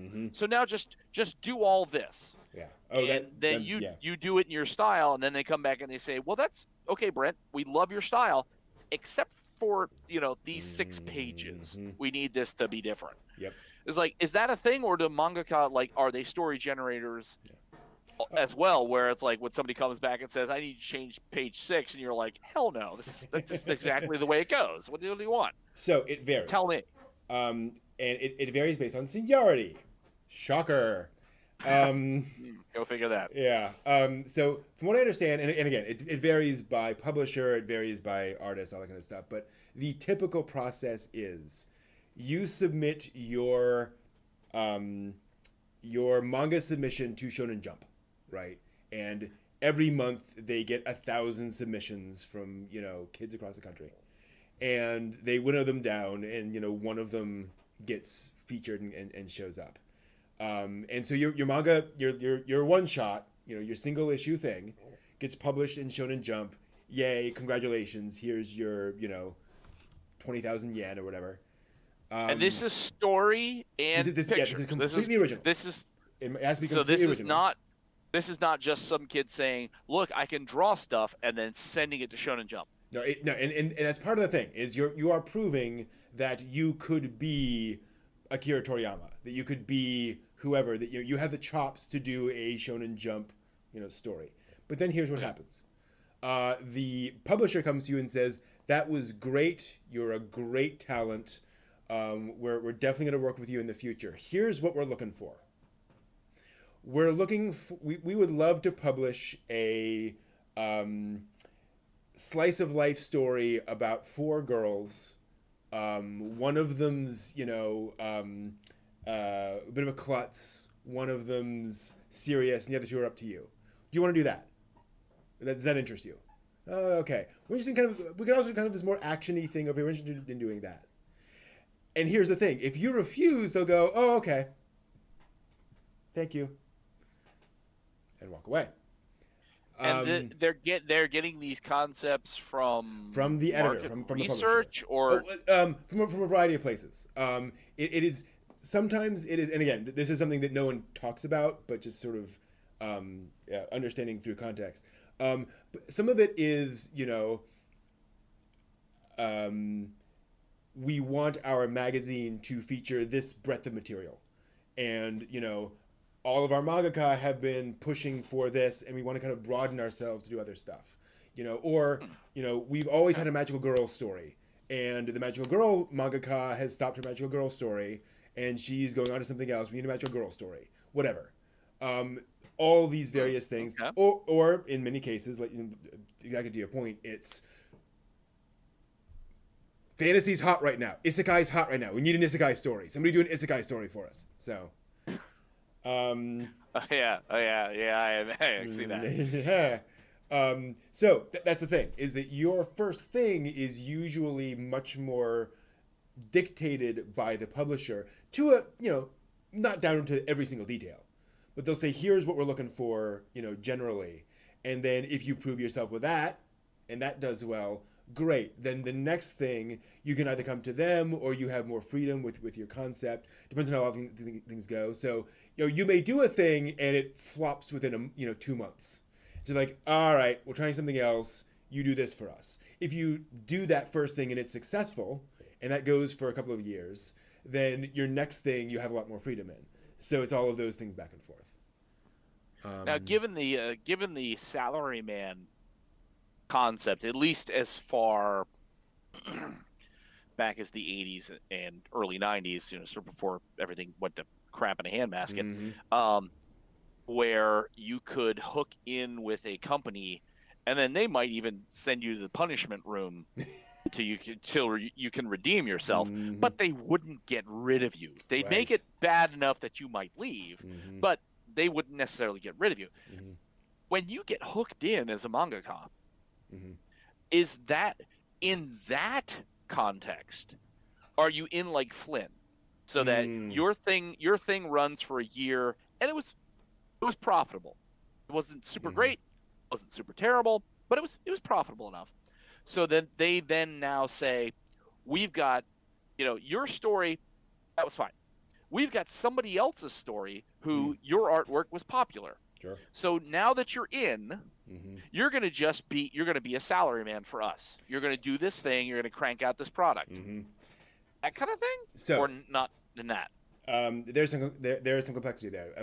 Before I get to that, I want to address Undoubtedly. something Johnny pointed out in the chat room. Absolutely true. The magazines are not necessarily bad guys here. Again, if you're publishing a Magical Girl series and some random person has published a very nice one-shot, they're still unproven. You don't know if they can handle the long term. It is totally reasonable for you to come in and say, and the other side of the coin is, I'm going to be frank, most of these submissions are terrible. Even the ones that get accepted are usually terrible. And like mangaka admit this. They said my first thing was horrible. I went through also terrible things. So this is a learning process, right? And the mangaka is being trained up in the way he should go, Proverbs 3:2, by the editor, to kind of understand the business. So and it's why it gets complicated about kind of who's the author. um, so the thing is, and the reason it gets popular is actually partly because of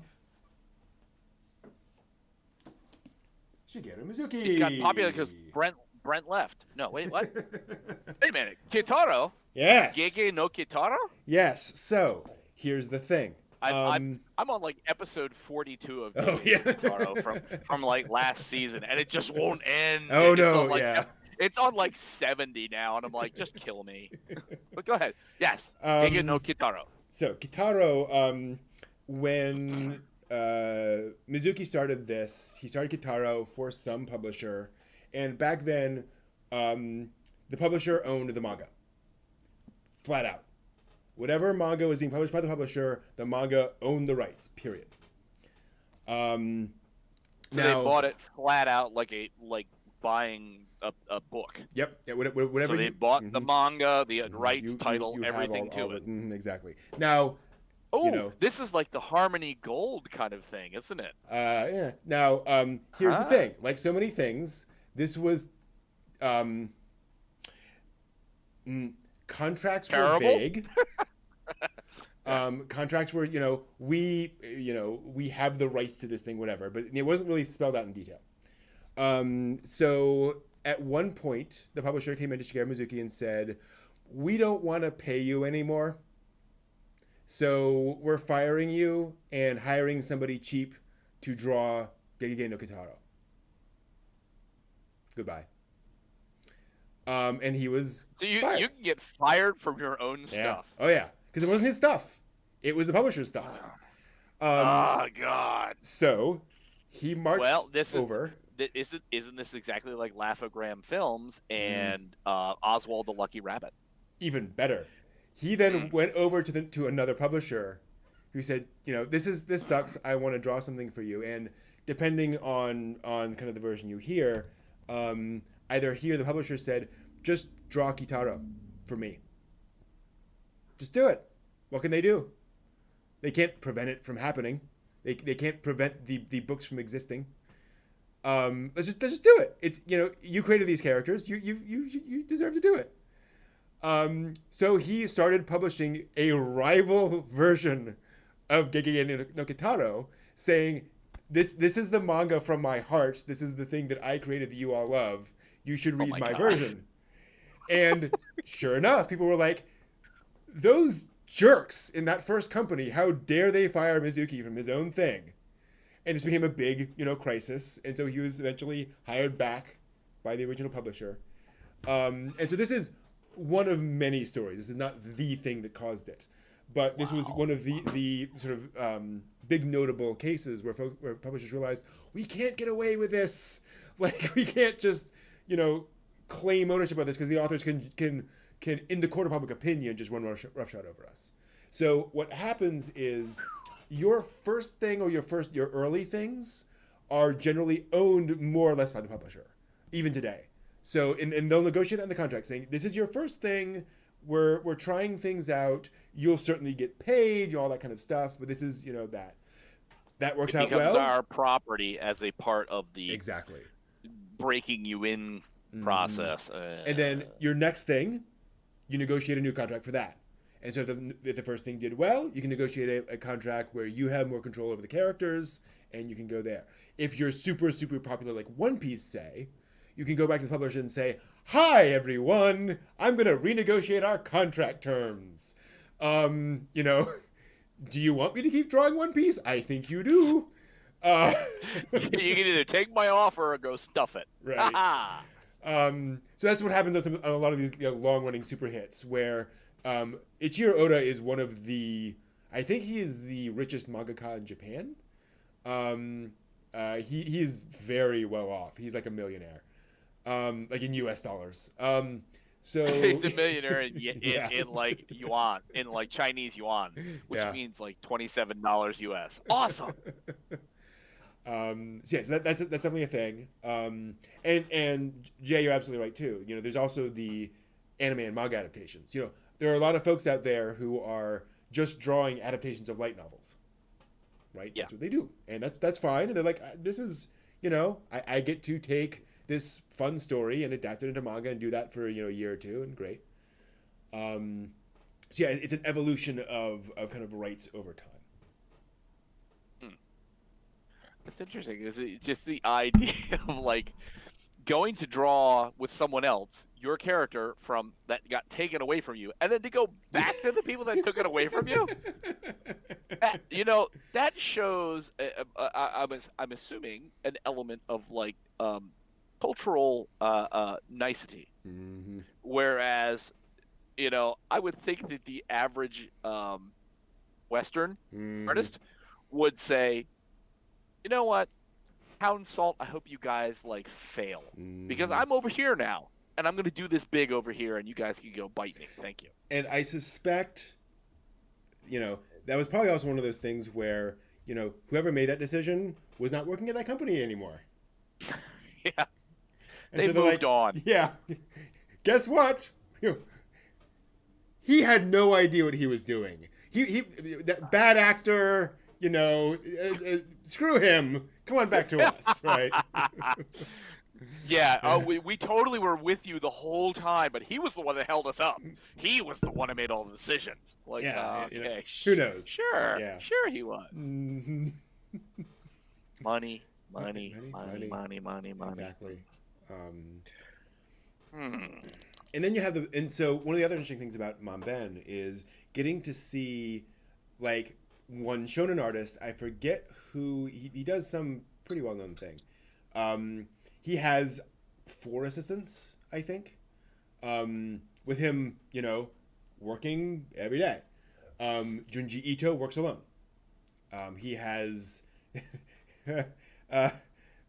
Urasawa asked him, you work entirely alone? He goes, yeah, like my screen tones and shadows are done by the next door neighbors. He goes, what?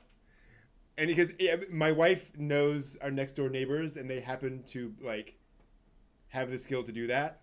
So so I kind of go over next door and hand them my stuff and they apply the screen tones and the shadows. It's like, all right, works for you, I suppose. Seems weird. But yeah, he is literally alone at home at his thing doing his manga. But if you're doing, and they have a shoujo artist who has a staff of like 5 or 6, I think. She's just turning it out. She's prolific and she has a lot of stuff. She does, I think, 3 series at once. Yeah.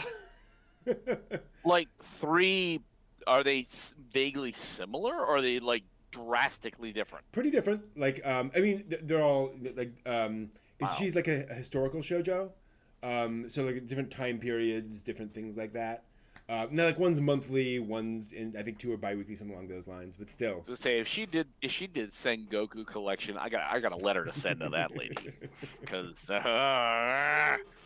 um that's that's interesting because I can think I can't remember what the other than like we keep talking about Kokushikoto and Shirobako. There was another one where it wasn't the mangaka's assistant, but that might have been the title, where it was. I keep seeing these things where they're showing the mangaka, and they always have one to like several assistants doing ink lines and backgrounds and erasing this and doing that, and it's like, so that would be very interesting to see, like just the mangaka doing their thing, yeah, with nobody around, and then providing all those manuscript things off to someone else somewhere else, not like literally turning around and be like, here goes the next sheet, here's the next one, do that one. That would be interesting to see. It sounds like it was a very interesting documentary. Documentary technically. Okay. And I also actually I wonder now. I haven't seen this in the series yet, but I wonder how many of them ship them off to someone in the Philippines or someone in Italy. Like anyone can do it anywhere. Well, to say, and certainly too with using digital boards now versus like physical actual drawing. Yeah. I can't even imagine, that you would anything other than like, I'm done today, PDF, here you go. And it's off to whoever in South Korea, or whoever in Shanghai, whoever in Manila, and then they finish it out. Well, what's interesting, they profile, I forget his name, but the guy who does Go 13. If you've heard of that one, which is Right. very well known. He's still drawing that manga. Yeah. Like pen and paper? Yeah. Like pencil paper, pen and paper? Yeah. And he's I think 80 something. And every day. Oh yeah, well he's not going to change. Yeah, that's the way he is. Actually, most of the folks they cover are pen and ink still. Surprisingly. That's but interesting. here's the thing. He comes in and he's up there. He's not. I mean, he's mobile, but he's not spry. And Right. he draws Golgo, the person. Everything else is done by assistants. So all the backgrounds, all the other characters, everything else that's going on. But he says, every time you see that character's face, I drew that.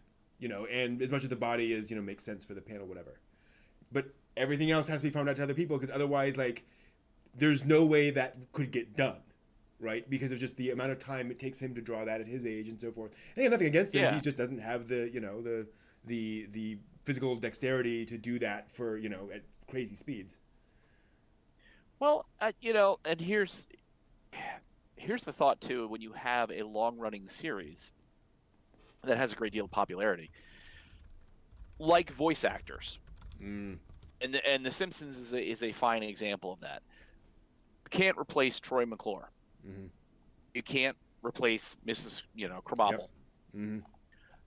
But it's a big but, not a big but. You have people that have grown up fiddling, voices, drawing, who you've got somebody who's they're just doing that thing, and they've been doing it long enough that everybody else is doing all the other background stuff. Oh, I'm absolutely sure there's more than one of them that can do exactly that thing. Oh, sure. Yep. And when he retires or he passes, that immediately we get handed off. We're like, okay, here we go. No interruption. We can keep this rolling. Quite possible. It's like, for those curious, it's been going since October of 1968. And it is, they most recently published volume 196. damn. So, yeah. Wow. That's the interesting thing. And granted, this is an interesting sort of dilemma that I know a lot of these publishers face, is that because of things like what happened with Mizuki, it's like, when he passes away, everyone will know. And so if we put somebody else on that face, everyone will know. And will that be enough of a public relations, not disaster? But will enough people say, it's time. I don't need to keep reading Go-Go 13. It doesn't quite feel the same. Fans will find differences. This isn't really the way it looks. It might look exactly the same, but they'll still think. The publisher might just say, move along. Maybe you do other stuff, but in the universe. I've told you about Kaze no Stigma. That's why that is the one that I use as a perfect example of what happens when your prime artist, character designer, story, the whole thing, they pass away. Yeah. The anime stopped. It just stopped. It didn't even do a Japanese ending where it's kind of like, what could happen? No, it just stopped. Like the very last episode, the entirety of its universe is wide open. Wow. And nobody has ever gone back to it. Because that was their thing. And to finish it, it's like you can't even sort of get an homage out of it, which I find, it's like that's the detail I want to know about RWBY. Now that Monty Oum has been gone for a number of years, is the remainder of RWBY played out according to what he storyboarded and what he had gotten down before he passed, or is this somebody who subsequently has said, well, let's look at the logical arc of this. If you've got A, B, and C, these things will intersect at some point. That kind of looks like where he was going, and we're just going to sort of ride with that. It's like, which one's better? Do you just stop and say, I respect the artist and I respect the fact that they're gone and now the story's done? Or do you try to respect the artist Abrams by, Yeah. Because when you try to finish the story for the original creator, you get Star Wars 7, 8, and 9. Right? Which made a lot of money. It did. Certainly. But also is, problematic for Disney at this point. And sorry, Johnny, Ruby. Yes. Okay, RWBY Ruby. Sorry. Yes, it made fantastic amounts of cash, and there's lots of merchandising to be done there. Yeah. When you can rescape an entirety of the Disney MGM studios for just that thing versus being a little corner of the place, yes, there's tremendous amount of monies to be mined out of that. So. Did I tell you about the guy who went opening day of Star Wars Land? I was watching a thing, and it was just an interview with folks, and this guy said, I actually went there, and they're like, what was it like? And he said it was amazing because you do feel like you're walking around, in a Star Wars world, but the Disney prices make it difficult. Wow. And I went to the cantina and ordered a flight of 4 beers, and it cost me $78. Yep. And he said, and honestly, I'm the world's biggest Star Wars fan. This is a man who has opened a bar that looks like the cantina from Star Wars Episode 4. This is the guy, talking about this. He said, I love Star Wars. I am all for the Star Wars. And I felt soured about the whole experience just because of how much I was required to shell out for each of these little, parts of the experience. Yep. And I'm sure Disney is making money hand over fist, but it does feel a little uncomfortable, Well, I mean, it's in any theme park operation, one of your bigger ways to crank profit is literally by sticking people in a place and then giving them, some of them will take the option to leave and come back.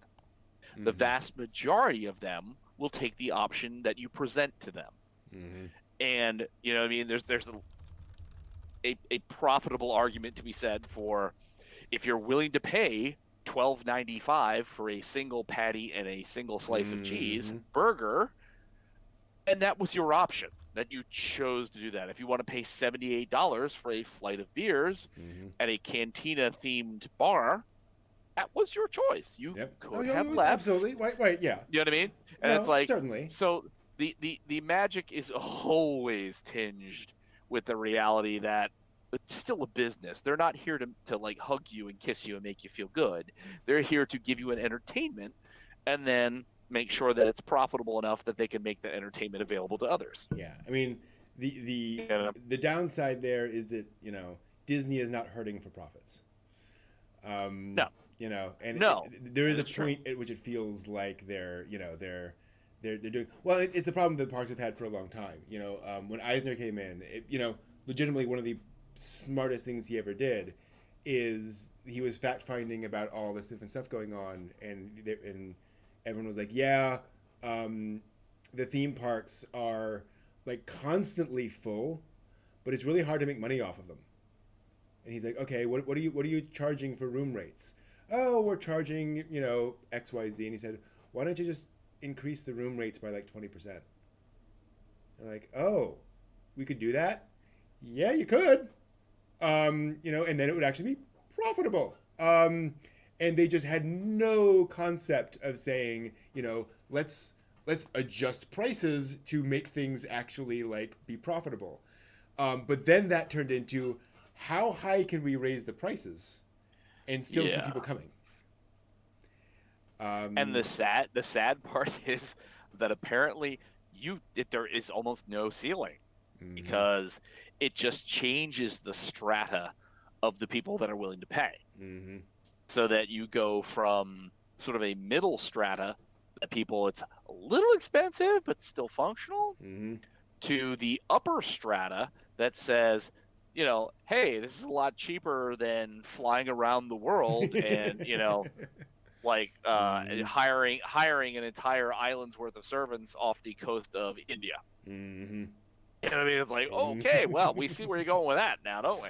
Well, this is the frustrating thing, is that for a long time that was kind of the whole idea of all the Disney World hotels, is that you had the cheaper hotels here, and then you had the more expensive hotels there. So if you wanted all the luxury, if you wanted all the stuff, you could pay for that. But if you were, mom and dad and their 3 kids from the Midwest, you could go here and pay. It wasn't going to be incredibly cheap, but it was a fairly reasonable for that price bracket, and it just seems to have kept ballooning and ballooning up. Yeah, and the funny part is that it's hand in hand with everything that's around it. As much as the stories of Walt, that he was dismayed by Disneyland, that its success had spawned, and I remember going to Disneyland as a kid, that it no longer was, as it's read about Walt, it was no longer driving to what was an orange grove, kind of a little off the beaten path, not terribly, but convenient. Yeah. And then there's this park. There's this park, and then 1.5 billion restaurants and cheap souvenir shops and like motels and all this other stuff that is like, okay, now Disneyland's entirely surrounded by Anaheim. So it's the same kind of stuff that Walt had sort of railed against, that he wanted to get done, Florida, was to have a little bit of space. Yeah, try to go to Kissimmee or Orlando, like anywhere within like 10, 15, 20 an hour from that section, and you have profiteering as far and as wide as the eye can see. Oh, that, someplace in Jacksonville will be $69.99 a night for a La Quinta, and then you hit about the city limits for Orlando, and it's like $129.99. Like, oh, what the hell? Yeah. Oh, hold on here. You leave the airport, and there are signs for Disney World. Yep. Like not Disney signs for Disney World, like Florida signs saying Disney World. We know where you're going. Disney World, Universal Studios is that way. Please deposit your tourist tax dollars here, trunk. Thank you. Yeah. They made that a toll road? That's odd. Why would that be a toll road going between the airport and Disney World? That's so bizarre. I wonder why. Yeah. Yeah, and why would you charge 75 cents? Well, 75 cents like eight, 9 years ago. Yeah. 75 cents when no human being typically getting off a plane has 3/4 or any number of pocket change. Why not make it $1 and stop putting the basket that requires change? Oh, wow. That really, and they're not manned. It's an unmanned toll booth. Yeah. Okay. It's just like, you guys just hate people, don't you? It's just like a hate thing. It's just awful. Which, these will all be interesting things once Ghibli Park gets open. Are you going to start seeing, off, you land in Haneda and you're just going to see Ghibli Park that way. Well, and, we talk about, the Ghibli Park is not in an orange grove. It's kind of in the middle of things. So that's going to be a thing. Oh, it will be. Mm-hmm. And you think that's going to be cheap? Any part of that's going to be cheap? Like, oh no. If you can get $100 watermelon in Japan, I'm sure, I'm sure that the entrance to Ghibli Park is going to be really eye-opening. Yeah. I'll be very curious to see how that works, actually. In fact, in this book they were talking about Tokyo Disney. Disney didn't really believe in Tokyo Disneyland. That's why and I'm going to say this word, which I know is insensitive, but that is the name of the company. The Oriental Land Company, which was set up, was a Japanese company that went to Disney and said, please, can we build Tokyo Disneyland here? Can we essentially license Disney to duplicate Disneyland here? And Disney said, sure, you run it. You take care of all operations. We're basically going to license the Disney name and characters to you. And it worked. And Disney was kind of dumbfounded, and they said, why are you doing this in this weird rundown, literally reclaimed chunk of Tokyo Bay? And they were like, because it's going to make money. And sure enough, it did. But I mean, again, it's money, I guess. Yeah. It's money. If they build it, they will come. No. Well, I mean, and part and parcel of that too is like Disney's model for out of U.S. parks typically has a holding company operation whereby Disney is a partner. And that typically there is a domestic partner, and then there are a web of governmental controls and issues that go on with it. So Euro Disney has all that. Obviously Disney Shanghai, China, all this, Hong Kong, everything else has this myriad layer of like different interests that are involved in it that ultimately in the end comes down to Disney being like, you do what you do and we'll take, a cut of whatever happens, but it's you guys you're doing your thing. It's one of the things that technically killed Disney America from my neck of the woods. No one remembers Disney America. It was a plan to build a Disney theme park in Manassas, near the battlefields, and actually taking a chunk of the battlefields and building an Americana-themed theme park near Washington, D.C. And if you look and see what they were planning, it actually sounds really cool. It was going to be basically like 6 lands representing different eras of American history. And there were a couple of problems. And so people obviously asked, so what are you going to do about the, like... Okay, we'll get to that in a second. Yeah, the uncomfortable things that would happen during certain periods of that. Yeah. So the issue is that Disney's modus operandi was to go out there and, establish some holding company, and then use that holding company to buy the land, and then have another holding company that would arrange this, arrange that. And so they did that for a while to kind of get everything set up, because in Anaheim, that's how you do things, and everyone kind of knows who Disney is, so that you need to be a little bit more discreet so that folks don't know everything you're doing. When word of this got out in DC, it looked like subterfuge. it looked like Disney was trying to sneak a theme park onto DC land, or onto Virginia land. And Disney had some splaining to do. And what Disney did not realize is that DC natives understand this whole thing called politics. And they know how to set up grassroots organizations. They know how to talk to their local, civic leaders and so forth. And they know how to organize. And so suddenly Disney had this big fight on their hands. And then, and so they were asked, and folks, like Michael Eisner had to go out and like confront these people or talk to these people. They asked, "What are you going to do about these like more uncomfortable parts of history?" And they said, "Oh no, understand. We are planning to address that. Like we are going to have, kiosks about slavery. We're going, we don't want to shy away from those topics. We are absolutely going to address this, and it's going to be clear."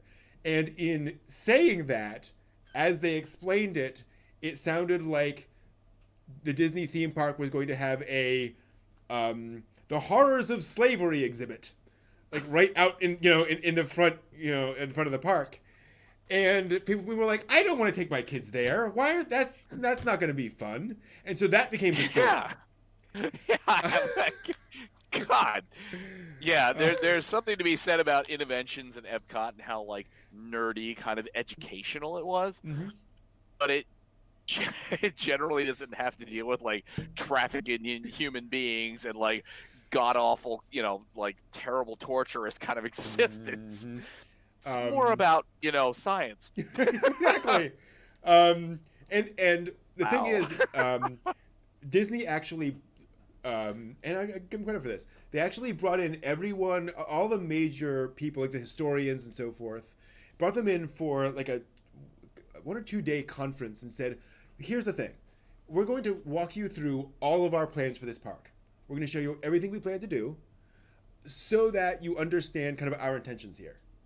And they walked through everything. They'd spent a lot of time and money on this thing. And afterwards, the folks were basically like, actually, I see what they're doing, and I'm not as, against this as I was earlier, but it's too late. Like I'm not going to back down now, unfortunately. But, like, afterwards, folks were like, oh, I get it. Like, they want to do something that is celebratory of America, while also, having enough in there to recognize that America is not perfect all the time, and kind of addressing those things in kind of a respectful, reasonable way. But they went about it entirely the wrong way with the general public. And so you could not, everybody's, minds had already been made up by that point, and it just, they were never going to go through with it. Let's say Colonial Williamsburg has made it as far as it has because of the fact that I don't know, they started doing that in 1930. Yeah. You know what I mean? So they've been able to adjust the message over time effectively while already being there. So for generations, it's already been there. Exactly. Versus Disney trying to come in and be like, okay, here we go. Like, here's our thinking on this. Be like, oh no, American history. Yeah. Yeah. Like, no, Song of the South done. No, not something we're all gonna want to really enjoy here. Thanks. No. To give you an idea, one of their plans was that they're gonna have a lagoon, obviously, like every park.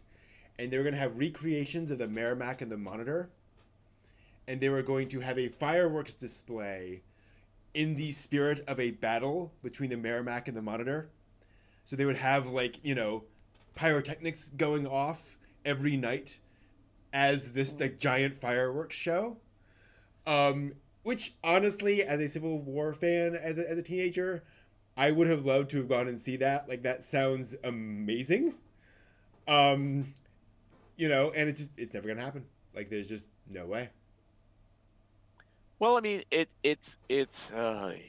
one of those things where you get a good ending, you get the happy victory ending, but how do you present the Merrimack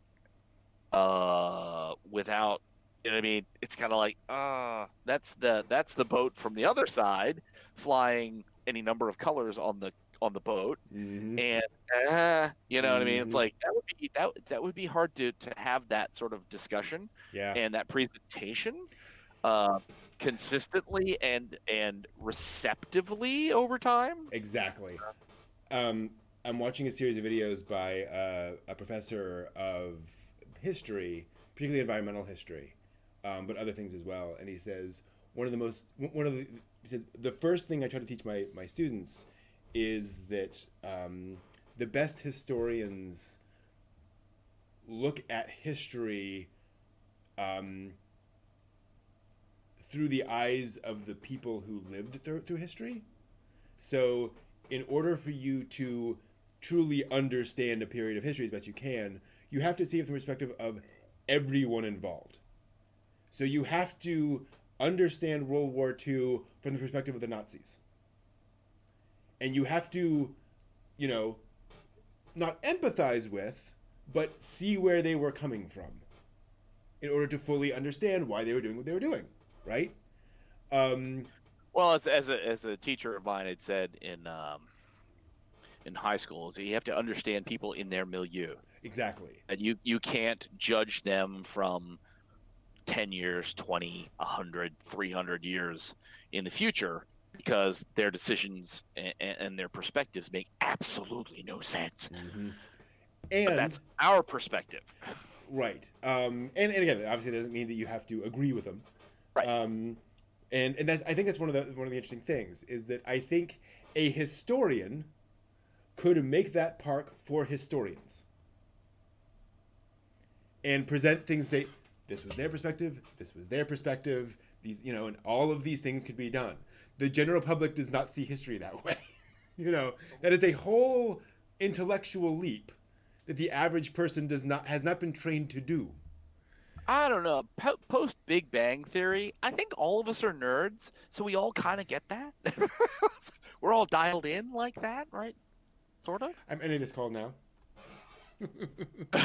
Hey, but it's not all about physics and string theory and dark matter. Damn it. Exactly. But yeah, it's fascinating how some things will work. Well, Euro Disney is another great example of that, where they're like, "Oh, everyone loves Disney. This will be fine," you know. Yeah. And the French are like, "We actually hate you." We love Jerry Lewis and Tom and Jerry, but we don't like you that much. Sorry. Mm-hmm. Yeah. More slapstick and a lot less mouse. Thank you. Exactly. Oh, and again, it's a good example. From my perspective, it's easy to trace those roots. But if you're, a C-level executive at Disney, and you say, okay, who's going to prefer a park? A European country or Japan? You're gonna go. The Japanese don't. I mean, you know what our movies are. Why would you bet on Japan over Europe? Well, turns out, Well, when you make the little what are they called? Sum? The little stacking squishy characters that look like Dango. I'm not familiar with I think they're called Sum or Sun.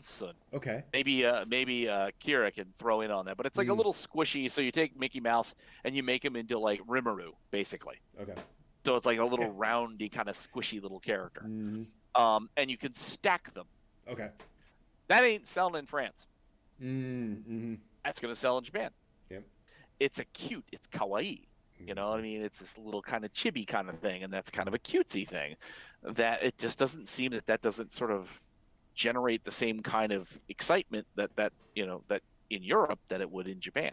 Mm-hmm. So it's like there are a lot of things that you can sort of really emphasize in the cutesy nature of Mickey Mouse, Yep. Minnie Mouse, any of the characters. You can emphasize that comes across in Japan as being like, oh, that's cute, that's little, that's something that's adorable and interesting to me, versus the people in Europe are like, are you insulting me? Like, this has no sense of realism. I'm more into Dadaism right now, and this just doesn't, yeah, exactly. I like the Bauhaus movement, and this just isn't doing it for me. There's a quote in the Ghibli book where so Miyazaki people claim that Miyazaki doesn't like to travel.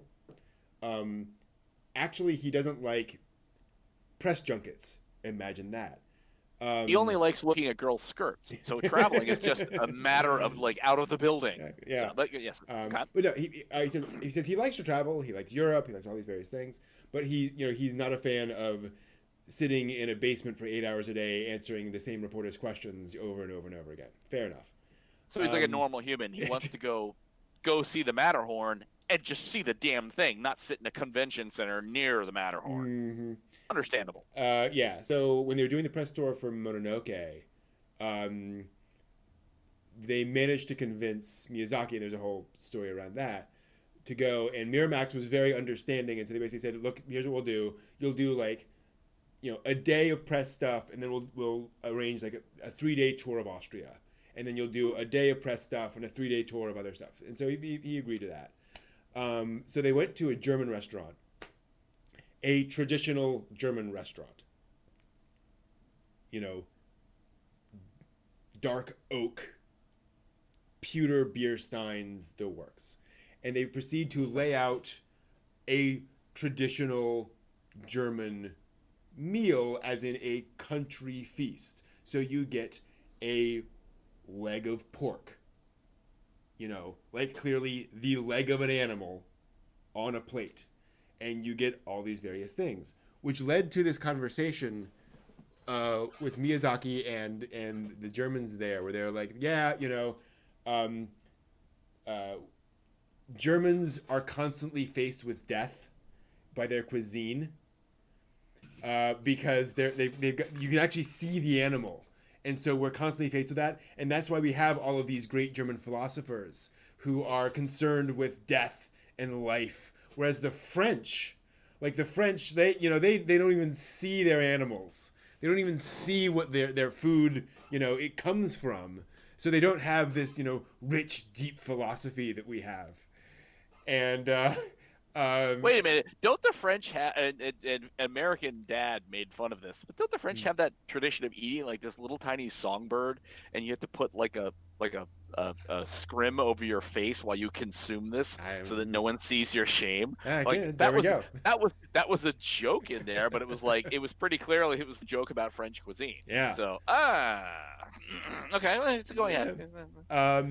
Afterwards, after that conversation, one of the Germans then leaned over to the author of the book and said, I should also note that when actual normal, like regular German families eat, they generally eat the French style. They don't eat giant hunks of leg, in their food. They cut it up into nice little pieces and eat it that way. It seems it's Germans... not a giant Viking feast in the fest hall. Yes, the average German isn't actually all that excited by this traditional, style of food. It's like, But for Oktoberfest, where everybody breaks out the lederhosen, they're pretty normal eaters. But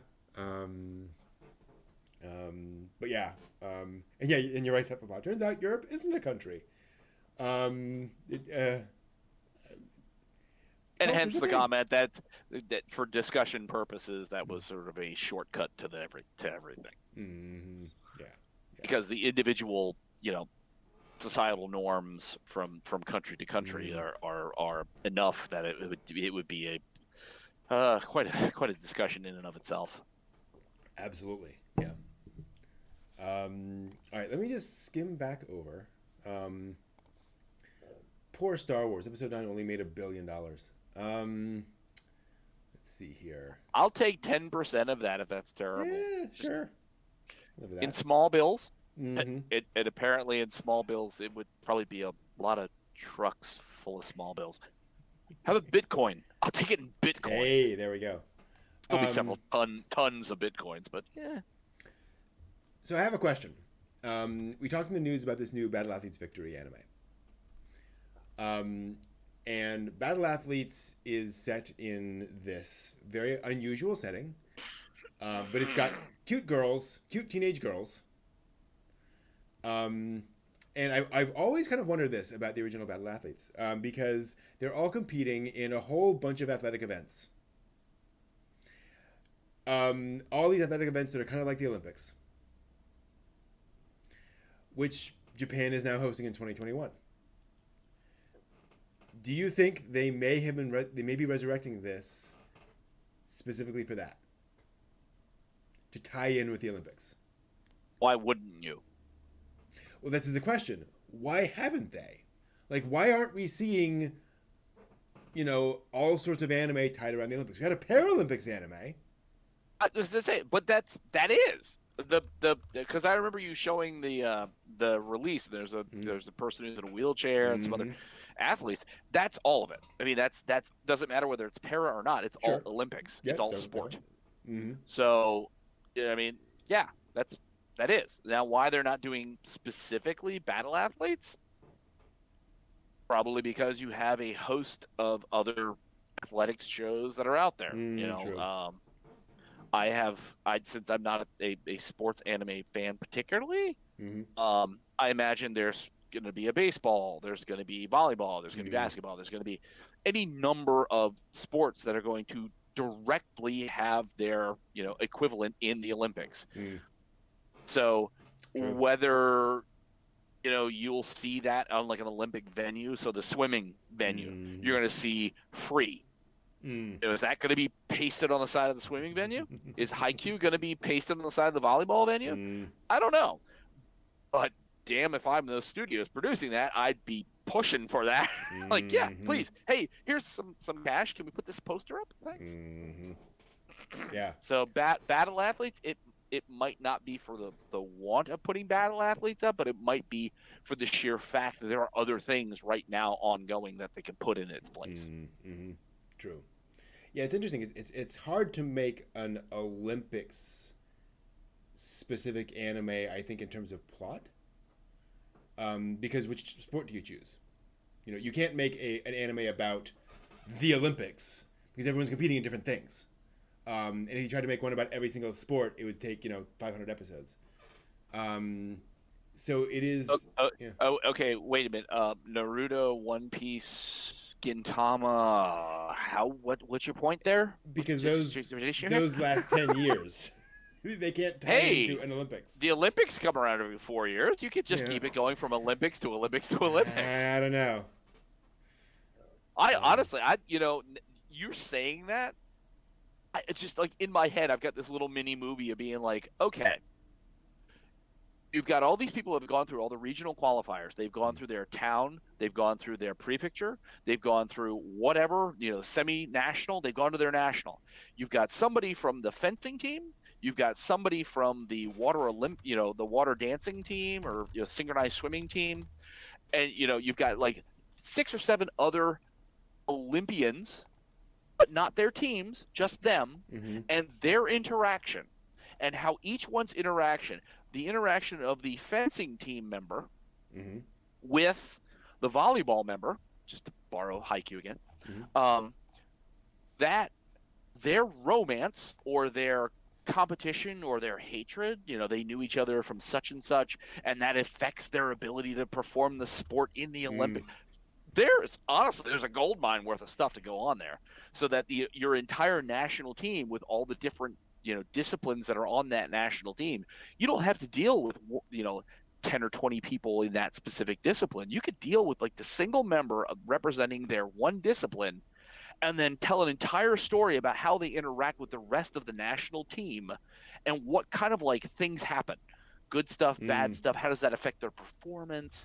It's like that. It plays really, really well, and why that's not going on right now, I don't know. And I welcome anybody who is watching the stream that is actually thinking of making this and is in contact. I claim rights to all that. Thanks. The royalty check should be made out to cash, so I can go to the 7-Eleven. Thanks, appreciate it. Yeah, I guess the issue is, like Japan fields 30 different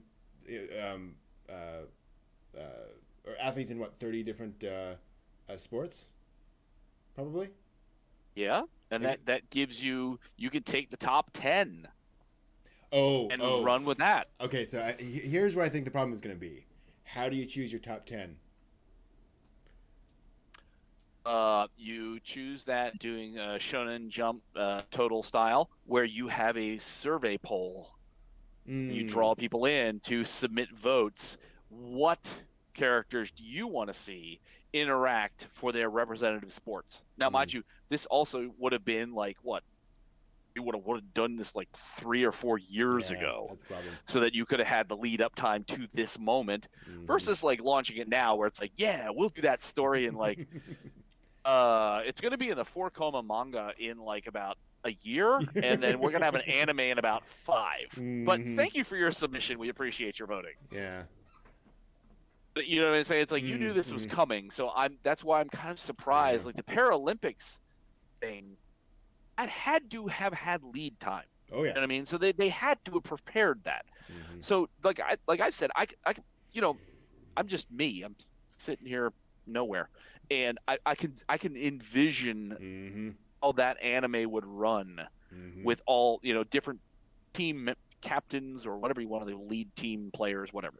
And it's like obviously somebody in Japan has sat back and said this, a few years ago. Hey, 2020 is a big year. Let's do this.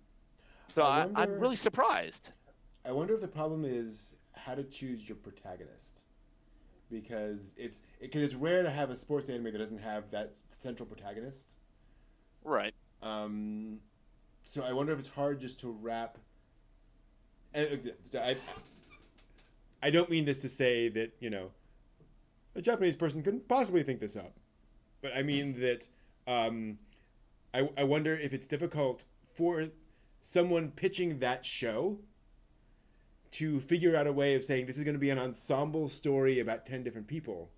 There's not going to be one hero, and figuring out how to pitch and tell that story about a large group of people. In a way that kind of that works for the genre. Because I think you can. It's just different. But go with Konosuba. Where you've got your protagonist, he dies. Isekai. Spoilers. Here we go. He is like he's the catalyst for what happens. And he's the protagonist, but he's the catalyst. Aqua, Darkness, Megumin,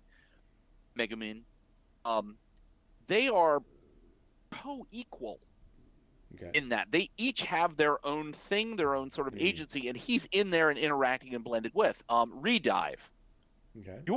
Ostensibly, your protagonist in Redive is a gibbering idiot for like 90% of the show. And it's all about the rest of them. And sort of them sort of coordinated together. So now, mind you, getting more than 4 individual characters and getting them enough sort of agency on themselves to be compelling is difficult. If you chose a selection of 10 characters, Lord love you, that's a thing, but you got to have some amazing writing on that. It's doable. There you go. That's how I do it. I would say we're actually gonna. So I would actually do it a couple of different ways. I pitch it 2 ways. One is essentially 2 seasons. Season 1 is 5 characters, and season 2 is another 5 characters. Okay. Probably linked, like they know each other somehow. Right. Or I would say this is going to be, bear with me, a 26 episode anime series, and every episode will be a different protagonist. And it's going to be, a completely episodic story about this character's, journey in the Olympics. Did you ever see The Irregular at Magic High? No. It is, I think it's 2 seasons. And it is 2 or 3 competitions. Okay. That's it. It's like all the gear up to, and it's not as dramatically, amazing as like a Dragon Ball Z kind of thing, or any kind of shonen kind of thing. But that's the vein of it. It's a shonen thing. They're gearing up to a battle. Okay. But it's all these different things going on with all these different characters, and some people, competition one. Mm-hmm. Some of these people, gosh, they've done such wonderful things. They're plucky and they lost. Mm-hmm. So the next lead up to combat, to whatever they're going to do, is the people that didn't lose. Okay. And then the third piece is those people. So it's sort of like Food Wars in a lot of respects, that you've got a large cast and then you whittle them down as you sort of go on to the final. So an Olympics kind of thing, you could start out like the first round of competitions, the second round of competitions, and then the penultimate round of competitions to determine gold, silver, and bronze. You know what I mean? You could do that and whittle down those characters in their respective fields. So that your person that you featured from fencing might not make it. Right. So that you move on with your next group of people. The person who made it from synchronized swimming made it. The person who made it from judo made it. The person who made it from biking made it. But the person that did beach volleyball didn't. Right. Totally. You know what I mean? So you build these things up to get to your ultimate end, whether it's 26 episodes or in a single shot or like several seasons, but your ultimate final shot are those people that have gotten through. They've survived all their respective categories, all their chain up through the championships, to be then finally gold, silver, bronze. So you have to do like a different Olympics. You have to like restructure the Olympics around it. Well, I mean, it's almost just turning the camera. Because you'll look at like the camera angles for any given Olympics. You're watching swimming one day, you're watching floor exercises another day. You know what I mean? It's like when it used to be divided into winter, summer, and then for the entire winter into summer Olympics that one year. You watched everything from skiing all the way up to like equestrian. Right, but like I guess what I'm confused is like if you're doing the marathon, that's one event. Right, but you don't need to run them through the whole marathon. You know what I mean? That's where you get that nice segue where they start the marathon. You've gone through a little bit of training regimen. They're nervous. They don't know if they're going to be able to do it. And now you're on the marathon. They launch. Right. They're doing, the 10,000 meter whatever, something, marathon length, 26 miles of kilometers. I don't know what the hell that is. And then you flipped over to the start of the shot put. Oh, so it would literally be, wow, that's tough. Because that's how an Olympics runs. You don't have just one event that goes the whole day. You've got multiple things going on. So in any Olympics coverage, whether it's live or we're going to do an anime, you're watching something at one point, and then they flip to something else, right? And then they come back, and then they move over here. It's like the Tour de France. We get to there are live streams of the Tour de France where you can watch 24/7 of the Tour de France. Right.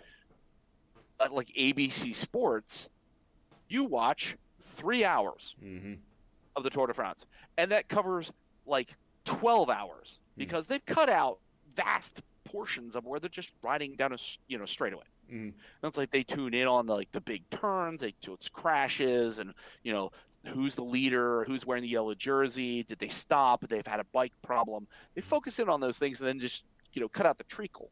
And it's like, so that's where the surprise of not an Olympics anime is like, wow, there's a lot of stuff you can mine there in just a handful of characters over the course of quite a stretch. And then, like I said, their interaction together, just not them actually competing. Right. But what happens, what happens if the person from the equestrian team, their horse is lame, and the person who is on the judo team grew up on a farm, and they had a horse. I mean, it might be a little, weird in Japan to have that, but they had some kind of livestock, and they say, hey, you equestrian guy, did you check to see if their hoof has something? da da da da da that you didn't look at? Have you thought of this? Because when I was a kid, when I was practicing judo and I had to go help on the farm, what I mean? It's like there's a lot of stories that you can mine out of that. But right now, somebody in Japan's writing all this down rapidly, going, "Oh God, okay, make it an anime right now." Thank you. It actually reminds me of Nasu Summer in Andalusia, which is a film about competitive cycling. And it is exactly that. It is just the drama. It's more about the pressures of being a professional cycler. Okay. And just you got to win this competition, you got to make money in this competition to and have the contracts and so forth and so on, and keeping in the right physical condition and all that kind of stuff. And not have a massive coronary while you're on your bike. Right. Yeah, there's that too. But yeah, it is absolutely that spirit. Well, like Gin no Saji, Silver Spoon. He is the protagonist starts off as like sort of as what do you think? What am I reading? Oh yeah, I mean that easily could be international as well. Sorry. But Silver Spoon, the protagonist starts off as kind of not. I mean, it's not kind of. He's not a country person. So everything he learns about everything he does is by somebody else who's doing something else, doing their thing in their specialty and their interest, and he picks those things up from them as they go. So it's like, you know what I mean? Olympics, why not? Why not have an international team and people pick things up from each other as a human interaction kind of thing? I have a difficult time imagining an Olympic competitor who's not an expert in their field, but I see where you're going with that. Yeah, that there can be the interaction and them talking about different things. Yeah, and I mean, like any given fighting show, it's like most of these people, like arguably Ikitosen. You know what I mean? It's like some of the people in Ikitosen are like ridiculously OP. I mean, they're just like they could kill you with a single punch, and yet there's moments where somebody's like, did you study the basics? It's like, wow, I never thought of that. I can up my game by studying the basics, and it's like, yeah, you know what I mean? So yeah, you can be an expert in your field, but there's still a human story that you can tell there to give somebody else a different kind of chunk of somebody else's concept of things that helps you reflect on what you're doing, maybe to improve. Well, it's again, it would be anime. So it would be not the actual world where somebody is just so focused that they're great at what they do. See, that's what I'd love. I'd love a realistic Olympics anime. I would vote for that. But the other thing we could you could totally go on is the fact that because we are now a little later on we could talk about this. There's a lot of shared beds at the Olympics. Oh yeah. And so I mean, there's gonna be tons of romantic drama. All that stuff's gonna be going on all the time. So you could there's half your story right there. You can throw your mind back to the Lake Placid Olympics. So that would have been 80s, it's 70s, 80s. The Olympic Village apparently was quite the hotbed for Eastern and Western interests, having a meeting of the minds and other things. To a degree that when you go to Lake Placid, you'll read various things and you'll see stuff and you hear things about the shenanigans that went on, and that it was very difficult for the former Warsaw Bloc nations to keep a lid on their athletes from freely mingling and I wouldn't say disappearing, but not being chaperoned. Effectively. So yeah, there's a lot to be said for that. You have a lot of people in their late teens, early 20s, in peak physical condition, under a lot of Yep. stress, surrounded by a lot of other people who are in peak physical condition, and kind of wondering what's underneath that leotard. It's I totally understand. Mm-hmm. Yeah. Yeah. That would have, for a small Adirondacks town, that must have been one hell of a party in its day. Yep. Oh, And boy. apparently, like, it's still a thing. Like, this is something that they have to Yeah. like really deal with. Again, understandably. But yeah, that. Oh, oh. But I mean, so to that degree, I mean, there is. I mean, there is such a mine Yeah. to be, to be dug on just that alone. Yep. And it's like, we sort of already kind of get it, so it's easy to adapt. Any baseball anime where they have to go to nationals, it's sort, even though it's the internal parts of most of the team stuff, but it's like, a lot of those things deal with the same kind of stuff. It's like these people's interaction, how different things, affect their game, and how do they like get their head around what they're doing. It's like, that's why are you not doing an Olympics anime? And one of my favorite baseball anime, and I won't tell you why, and you'll find out in a minute, is one in which they get to the big championship game and they lose. And that's like the final episode, is they lose. And they're just crushed. And I send baseball girls. and there's all this stuff going on, and it's like, wow. It's actually not that one. It's a different one. Damn. But yeah, and it's like, it provided the real drama you needed, so to speak, for the ending. Like, this is what happens. And that's a character building thing. I mean, it's always great. A lunchtime watch is great to have if you're gonna have simple fluff. Like, that's why I rewatched Isekai Smartphone. Like, go into another world with my smartphone. It's because it's just so stupid simple. It's just, I could watch it again and be like, okay, there's just nothing going on. These characters are all fluff, and it's just fun. I'm just having fun watching this. I don't have to think too hard on it. I got other stuff going on, and that's fine. And it's like, when you got something where it's like the end is not just like easily predictable. It's like, oh, the main character has been knocked down, and they've got the trickle of blood coming down, but they get up, and through the power of friendship, through their awesome, personal fortitude, they win. It's like, no, when they lose, that's a greater character study of like, how do you deal with that? How do you internalize that? What does that mean to you as a character? Yeah. Do you fall apart entirely? Are you just, you're bits and pieces everywhere and inconsolable, and nobody can do anything with you? Or have you learned that lesson? Yeah. Have you, seen what it means for that teamwork? And that next time it comes around, damn it, you're going to be better. There is a scene that I am going to spoil in Battle Athens Victory. I won't spoil it too much. Two characters decide to race each other. Because there's a need for a certain amount of personal challenge between the two, and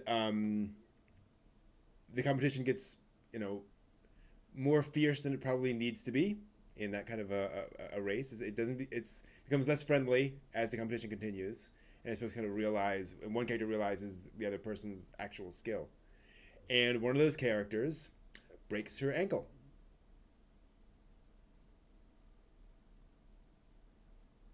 And she's out. It's over. She cannot compete in all these Olympics events with a broken ankle. It's done. And she has to, exunt from the story, and from all of her opportunities are gone. Boom. Oh. And it's Is just there a lot of character building to that point where you're like, excitement, gone? More that is a key player in a lot of the stuff going on, and it's not like she completely disappears. Like, people can like call her on the phone, and like she can still be involved in that way, but like, what can you do? Like, you're done. And that was a great way of adding drama to that story. That all of a sudden that person that these people were, either talking to or whatever, that resource is gone now. what do you do? And it can happen to any of them at any time. Oh, Wow. yeah. Wow. But yeah. Makes me think of what is it, Pretty Derby Musume? It's Oh like gosh, they only lightly touch on that because it's a goofy shit. But they lightly touch on the idea that it's like being injured, it could be the end of it, and you have like some of the senior characters that are wiser about how to pace yourself and how to do the thing you're doing without recklessly hurting yourself. That's a little disturbing. But you know what they do to horses that break their legs, right? And I think that's the point of why they talk about not being reckless, and they talk about that you've got to train, you've got to do these things, and it's just like, that would be a completely different series if somebody broke their foot. Be like, oh my, your character that had been here, for this period of time is like, where'd she go? I don't know. Bang. Oh, what's that noise?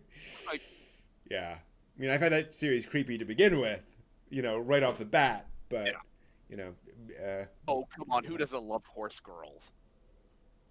If you can like Neko Musume and you can like Inu Musume, why can't you love whatever horse Musume? I have no problem with horse girls. I have a problem with how they're presented in the world. Whew. It's a weird one. That is a weird show. Well, there's a lot of the anthropomorphic stuff that's conceptually kind of problematic. Mm-hmm. It's like, I know what doujinshi you want us to draw. I know where you're going with this. Mm-hmm. We can tell. We can tell. A lonely ranch. Yeah. Nice. Mm-hmm. Nice. Yep. Gosh, sometimes living on the sheep station is lonely. Mm-hmm. Yep. Well, on that note, I'm trying to think of anything else kind of note in the news this week to really dive into. The Cyberpunk History? Edge Runners I think is cool, but what? History? History?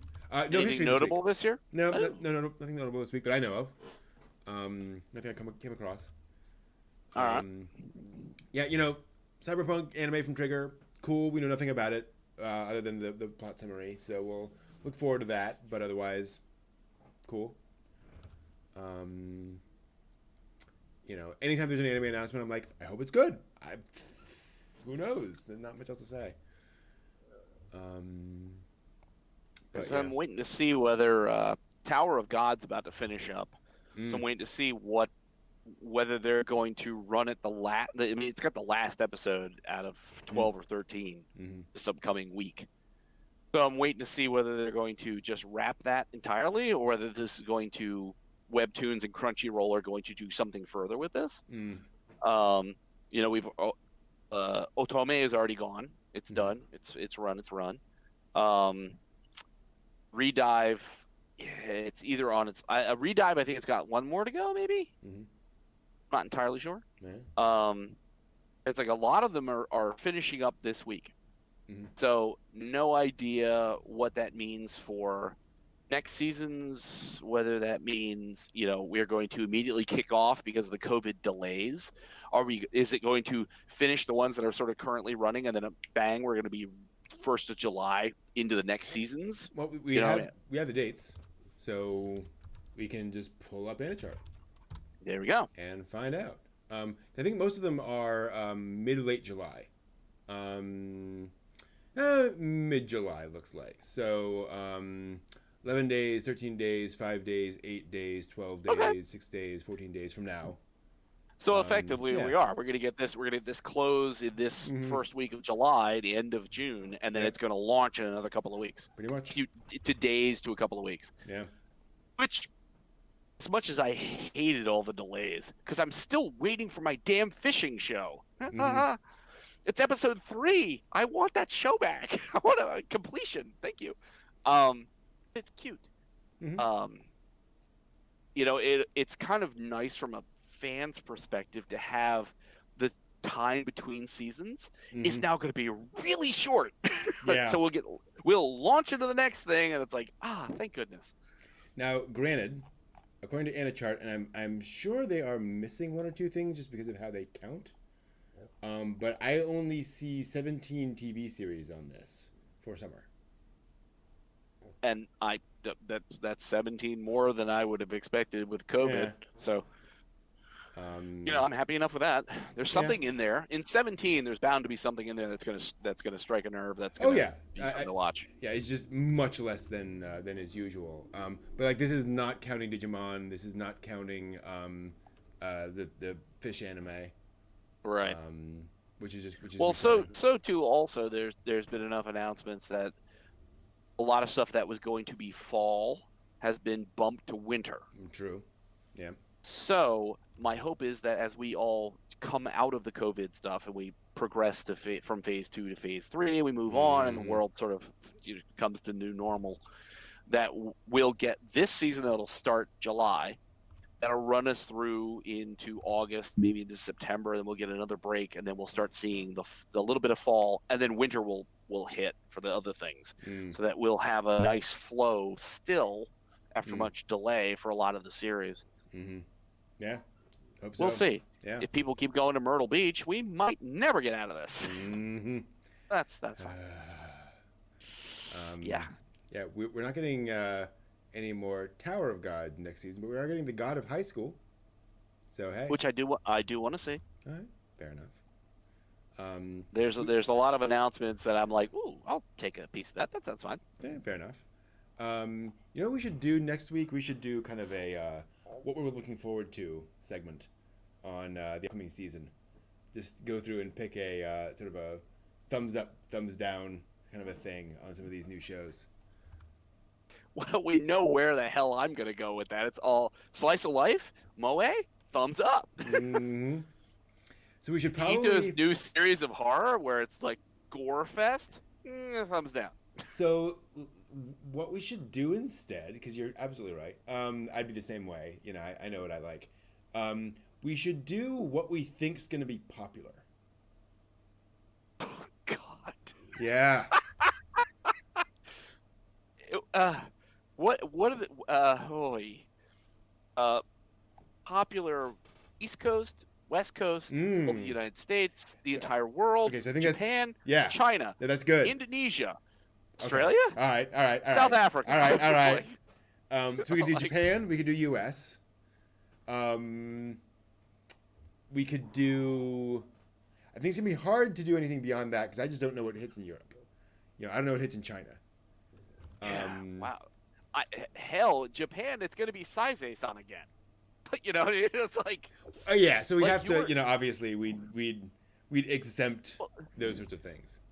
Your list about the most selling and most popular that you show at your panels, where you're like, hey, you guys heard of any of these? And you show a list and people are like, the hell's that? So that's going to be a real trick to be like, okay, what do you think will be popular in Japan? I have no clue.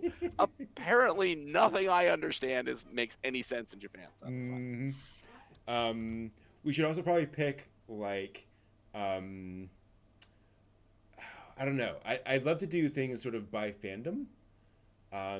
So pick what's going to be the big shonen series, what's going to be the big thing. Wow. But the problem is, you're only gonna have like 2 or 3 to pick from. At most.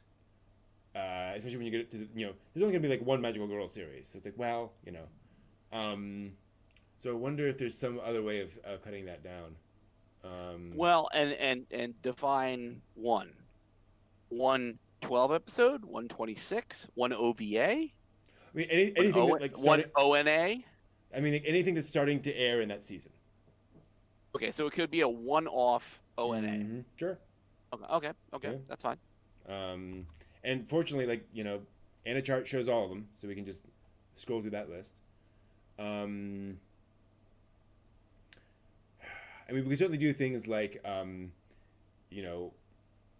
of the sequels, like what's going to be most popular, like of the ongoing franchise things, right? Like what's the big deal?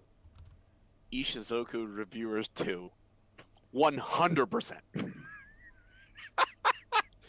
Taku%. Don't think that was on the list. Just guessing.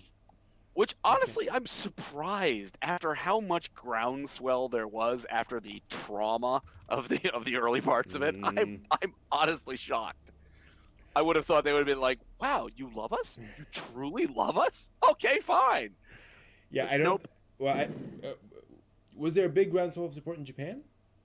There was enough that it got pulled from like mainstream television, and then all these other little bits and pieces started broadcasting it. Yeah, that's true. It's like they started to jump in. It's like by the time it actually finished, you had a lot of little broadcasters.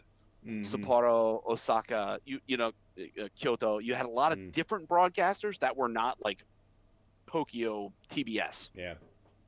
You know what I mean? So you had a lot of places picking it up that wouldn't normally.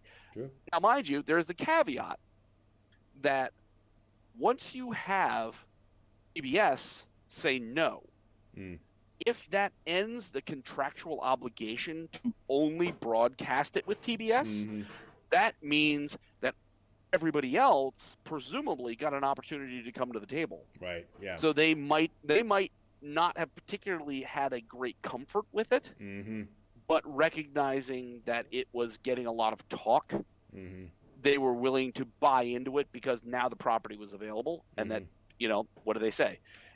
And any publicity you get is good publicity. And it was probably available cheap, right? Like I'm sure they were like, anyone who wants to broadcast this, please, you do want to. But for the number of places that picked it up, I can't think that they didn't get at least a decent amount of money out of it. Yeah. And there have, now I'm not a Reddit subreddit kind of reader, but I've seen bits and pieces where there's more discussion going on with Ishizoku reviewers than is like, Anime News or Crunchyroll or any of the other sort of more main outlets of kind of discussion, that there's a lot more sub discussion going on about it. Okay. So it got its controversy got it a lot of traffic. And you know what? Yeah. That drives people to do things like, and I haven't seen it yet. I'm waiting. Not that I'm waiting in that respect.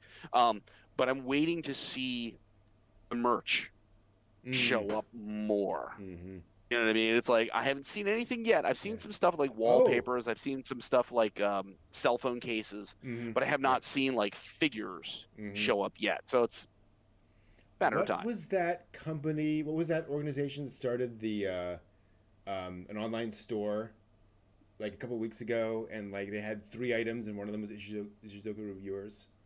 Ooh. Oh, what was that? It wasn't Momo Shop, was it? It might have been. Thing? Yeah.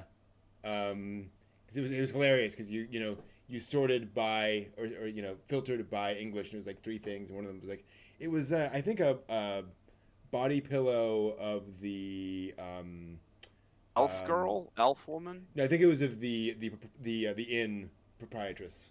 The bird girl. Yeah, the bird girl. I think it was her. I can't remember her name. It's kind of funny.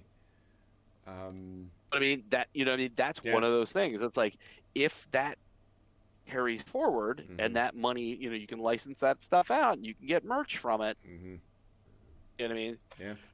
And this is now that we're past 11 o'clock, I can say this, that you're sure as hell can guarantee that a lot of the hentai stuff that gets made, they don't make more of it because it didn't earn any money. You know what I'm saying? Yeah. So it's like, so Ishizoku reviewers, it might not make a ton, but if they find that this is a worthwhile endeavor, it might do it enough to make another season. So it's the interesting thing is that Ishizoku is technically like mainstream H. Yeah. And it's a nifty trick to be able to manage that. So yeah, you'd absolutely sell like legit. And one of the I think smart things about it is that you can totally produce the bird girl figurines just wearing her outfit, right? Like you can do totally legit versions of a lot of those characters. Any of them, because the majority of the characters, I mean, even the slime girl. Yeah. Oh my God, she's not wearing anything. Well, yeah. because she's a slime girl. Succubi might be a problem, but you know. But they're still wearing stuff when they go in. You know what I mean? It's like, so if you wanted to do, yeah, they are. Okay. Not when you look in the tank. Right. But when they go in and they talk about the rules and the restrictions. Oh yeah, like the girl on the front. The person who's the door greeter is wearing things. True. It's only when you look into the tank that things get a little intense, a little adult. But it's like all of them. The senior elf girl, the senior human girl. You know, any given number of them, they all appear wearing clothing. Yep. And it's like, so that's, you know, those are plenty of figures. Yeah. Why would those figures be any different than my entire beloved cast of K-On! Appearing in bikinis and stuff and doing their little pose things in bikinis? Yep. It's like, I want to hear them singing, and why are you doing this to me? Love Live School Sunshine. Wow. I'd love to have all those figures, but most of them now are only available in bikini. It's like, I can't remember it might have been Triad, where they had the resellers. So unboxed, like you just got a Ziploc bag with the figure in it. And they had the entirety of Love Live School Sunshine in, I think it was like their Halloween costumes for that concert. But they were all unboxed, and they were all kind of, you could tell they had been displayed, so that the coloration and stuff was dusty and kind of off color. Yeah. But it's just they were definitely legitimate. They were definitely they were full on. They were definitely not Chinese knockoffs. Each character character had its name on the base in kanji and in English lettering. It's like, okay, and the logos were correct. I think, again, Chinese knockoffs. I used to collect 21st century toys, which you can see a tank over my shoulder. Yeah. It went out of business years ago. And when they went out of business, and I tried to find the company to see what happened to their product line. And I read a very interesting story that talked about, the changing market and the, downturn. So they had to, they just went bankrupt, and that was it. They sold their stock off, and they were done. And all of their molds were left at their Chinese manufacturer sites. So Walmart started to sell their product line under Walmart's badge. Interesting. Because the molds were left with the Chinese manufacturer. So that, it just started generating things. And it's like, we talked before, it's like, you really, if you're sending it to a Chinese manufacturer, if you're not locking down use of molds and having them sent back to you, these things, they do happen, that people find a way to make all these figures and sell them on the secondary market. Yep. And some of them are really good. Some of them have just barely indistinguishable kind of like flaws about, twinkle in the eye, or how the sailor uniform, the top, the ribbons painted. Well, and then there are others that are god awful. And where do you think all of that stuff? Not you, but where do people think that all that stuff gets done? It's not done back in Japan. Like, it's all done by the painting. All that stuff is done in China to their specifications and sent back. So it's not like they don't have the skills to do that. I did watch it was a brief clip from a Good Smile Company, and they actually do some of the Nendoroids in-house. Oh, cool. And really interesting, one of their lead Nendoroid artists, and I don't mean really interesting, but I just conceptually, one of their lead artists and lead designers is this extremely talented woman. And she just was talking about, like, trying to get the eyes right, and trying to get the way that the face is done, and like the rouge on the cheeks, and like how many hours she puts into this to try and get it just right. So my guess is that they do probably some of the limited edition stuff. I think Nendoroid had like a 1,000th figure plate. Like, literally, it was just a plate about yay big, and it said 1,000th Nendoroid, and it was like 20 some odd bucks. I think it was 2,000 some odd yen. So they do some stuff in-house, Mm-hmm. but typically, yeah, once they get the prototype nailed down, they get all the specs down, and they detail it entirely, off it goes. Mm-hmm. So their hand-done production capacity in-house is very, very small and does very, very limited runs. Most of it is to produce stuff that will go out as a prototype to then be produced en masse Mm-hmm. by a Chinese company. So I'm gonna try to find something here, which would be kind of fun for anyone who's still watching, because I know we've been going for a little while, which is fun. I'm enjoying it, but I Oh, actually have a it's clip. only been 3 hours. Come Yeah. on.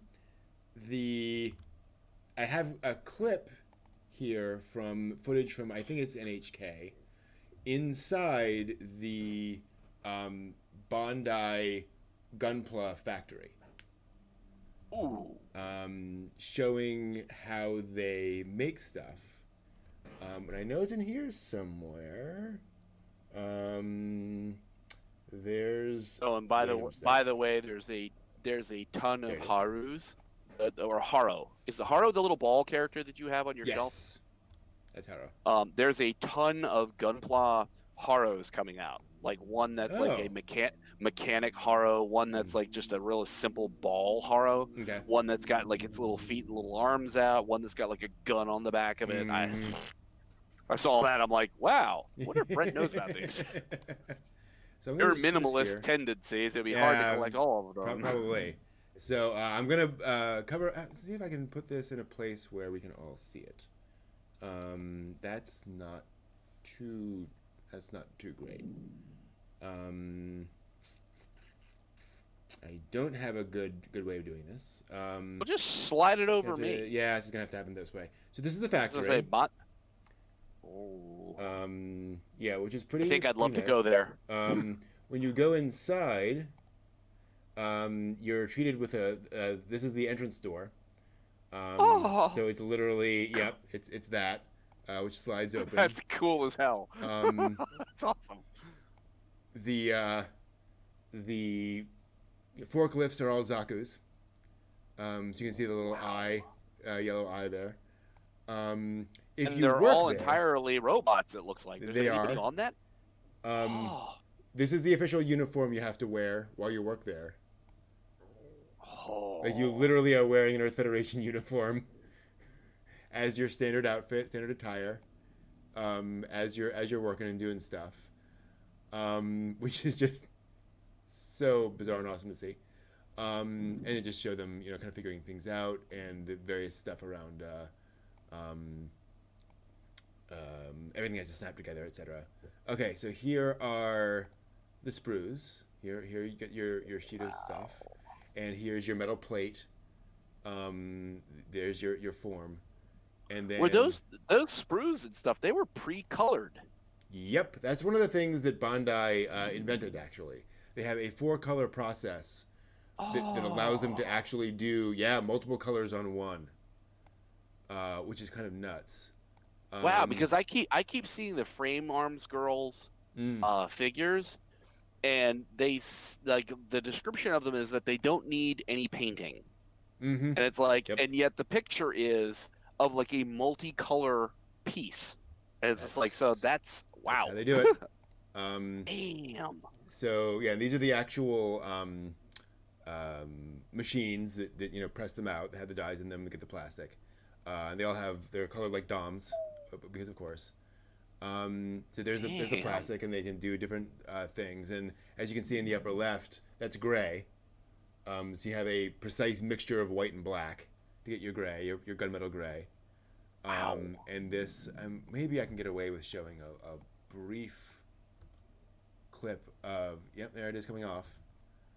So they can do this multicolored thing on one sprue. It's pretty cool. Holy crap, that's awesome. Yeah, it's nuts. And they're talking about the difficulty is you got to make sure that is, for lack of a better word, that is that it doesn't bleed over, right? Right. Because then the next part is slightly yellow or whatever. But yeah, it's something special to their process. And this Wow, that's is cool. yeah, interview with one of the guys talking about the plastic models. They have a thing here, yeah. So they, so this is Which a I mean, you can't get beyond the obviously the painting part of it, but geez, wow, to be able to like get one that's yeah, at least 75% the way it should look, that's yeah. awesome. And that's the thing, like that is, I believe that's an unpainted model. Maybe some, fiddling with it, adding some lines there, but that looks like unpainted. But yeah, so this is, let's see here. Yeah, What that is it? Zaku to the right, I mean, Yeah, geez, that doesn't have that many colors to it. That's awesome. yeah.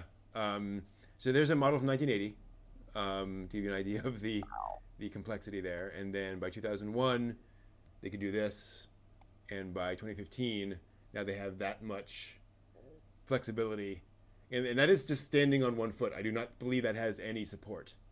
It can just do that because of all the joints. Wow. So yeah, pretty impressive. We're that much closer to actual full combat Gundams. Yeah. Ow. Well, we have to wait a little while to see the full size Gundam. We know it's in progress. It'll move. It'll move, but damn it, it won't walk anywhere. It'll just kind of move where it is. Yeah. When's it gonna like get out of its cradle and go all Gundam all over the city? Yeah, I think they're waiting for proof of concept on this one before they go there. Well, I was gonna say, I it's being futurist to say it, but it's just always kind of funny to see the conceptual aspects of humankind where you could take something that's so ludicrously ridiculous as a giant humanoid robot, and you've got one that Yeah. might not walk around like right now, but if you've already got it this far, it's a matter of making the metals for the joints, etc., to handle the pounding, and then figure out a way for an internal battery pack or some kind of power system that'll run it long enough. And it's like you're already there structurally, so now you just need to do some of the tweaking to get it to where it's got to go. And it's like, damn. Yeah, I want to know how fast it'll move. That's always been the problem. Is they were like anything of that scale, and it would, up until recently, it would have to be like pneumatic. They're like it's gonna take it 5 minutes to take a step because there's just no way you can move that much weight, that quickly. But it sounds like they've, it can move pretty quickly. It's not going to be like a Gundam, but Yeah, but think about F-16s. You can fly a P-51. And it's a lot of work to fly it. It's cables and wires and hydraulics, and you're fighting that machine the faster you go to try and control it. An F-16, it's the computer that's doing it. Yep. So that you're in there inputting commands, and then the computer is interpreting them, and you're getting response from it. So it's like, how fast could a Gundam go? It just depends on how fast your processor is, because you have to gyro stabilize the entirety of the structure. If you can gyro stabilize fast enough, it could walk. You have to be able to do that. Yeah, and the issue too is just having physical processes that can move that much metal that quickly. Just you look at a car crusher, and like it's not fast, right? So it's figuring out all those things too. Is that like there was nothing we had. But I mean, and a car crusher doesn't involve that much complexity. It doesn't have to have that much processing. If you're going to have a Gundam walk, every step it takes off of center where it's grounded, you have the gyros are working to figure out where it is in space and time, and then you have all the computational aspects about, okay, what is forward momentum and what is forward motion? So not just, the physicality of, pick the leg up, move it forward, but what's the momentum of the mass and where does the center of gravity shift? It's why Boston,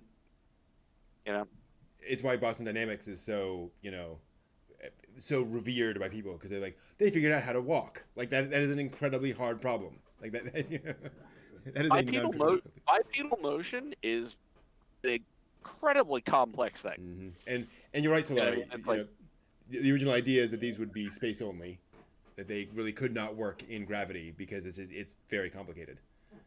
Yeah, that kind of makes sense.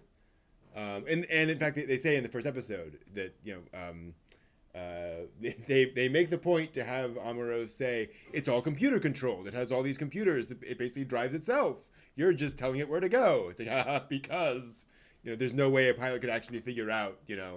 Okay, foot goes up. Yeah, the ones where it's literally a bio integrated suit. There's no smart function to it. It's like that. Just the idea. You can't do one for one. So if you set me in a giant machine and said, okay, it doesn't do anything. It totally mirrors you. It's like, yeah, but I also don't weigh like 20 exactly, tons. Right. Yeah. So I'm not even really all that stable on my own feet on a good day. So you give me 20 tons worth of steel and other things flying around me. Yeah, I'm gonna fall down. There's a great moment in Ghost in the Shell. Actually, one in the appendices. The huge appendices. Appendix? Oh yeah, it has appendicitis. Was it there? No, it must have been a side thing, because he would do these little things. Maybe it's not in here. Maybe it was a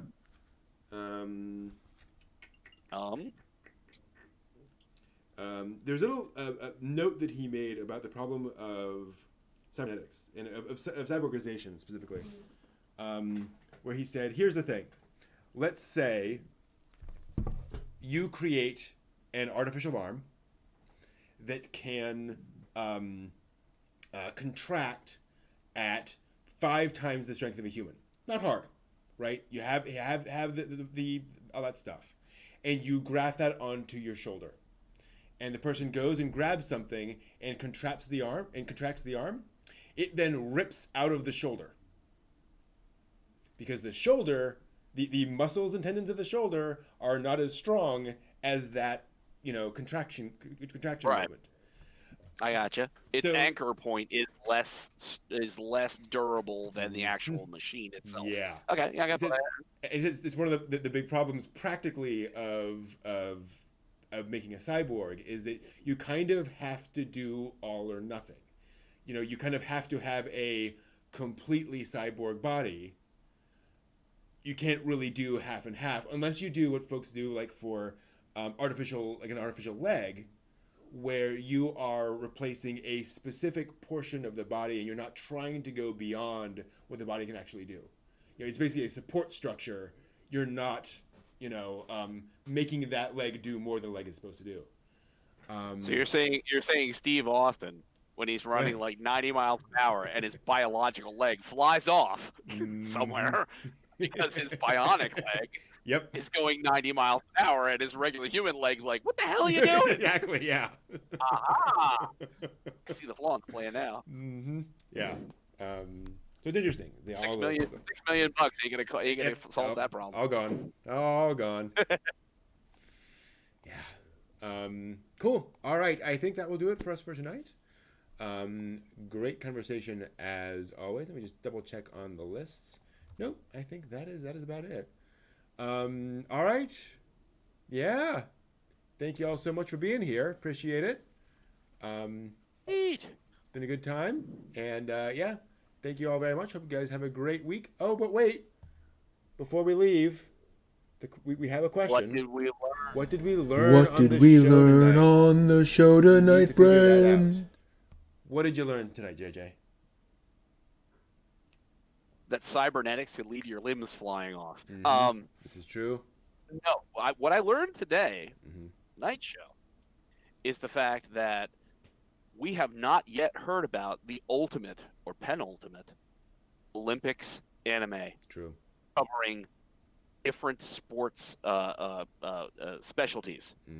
But it's coming. Yeah. We know somebody out there is working on that. So that I learned that you can't ever limit yourself to one particular sports genre. Yep. It can cover many different things. I agree. I've learned that culture is important, and being aware of different cultures can avoid embarrassment. Let's see here. I've also learned that sex sells. Apparently, didn't know that before. Apparently. Oh, you've never heard of Hugh Hefner? Oh, okay. It seems familiar.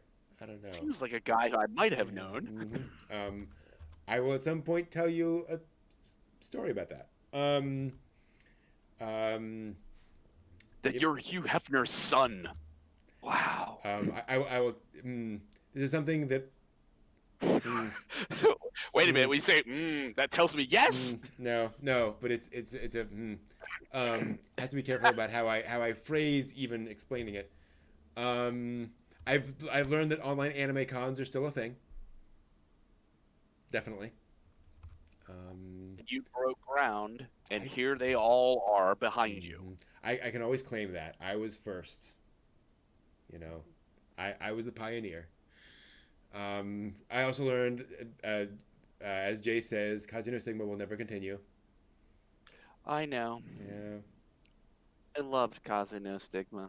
It had such a good storyline. It was gonna go somewhere. Yeah. But more anime is coming. We have summer to look forward to. So we can all look forward to that. All right. Thank you all so much. Hope you have a great rest of the week. Until next time, watch more anime. Until everybody, we see you. Yay!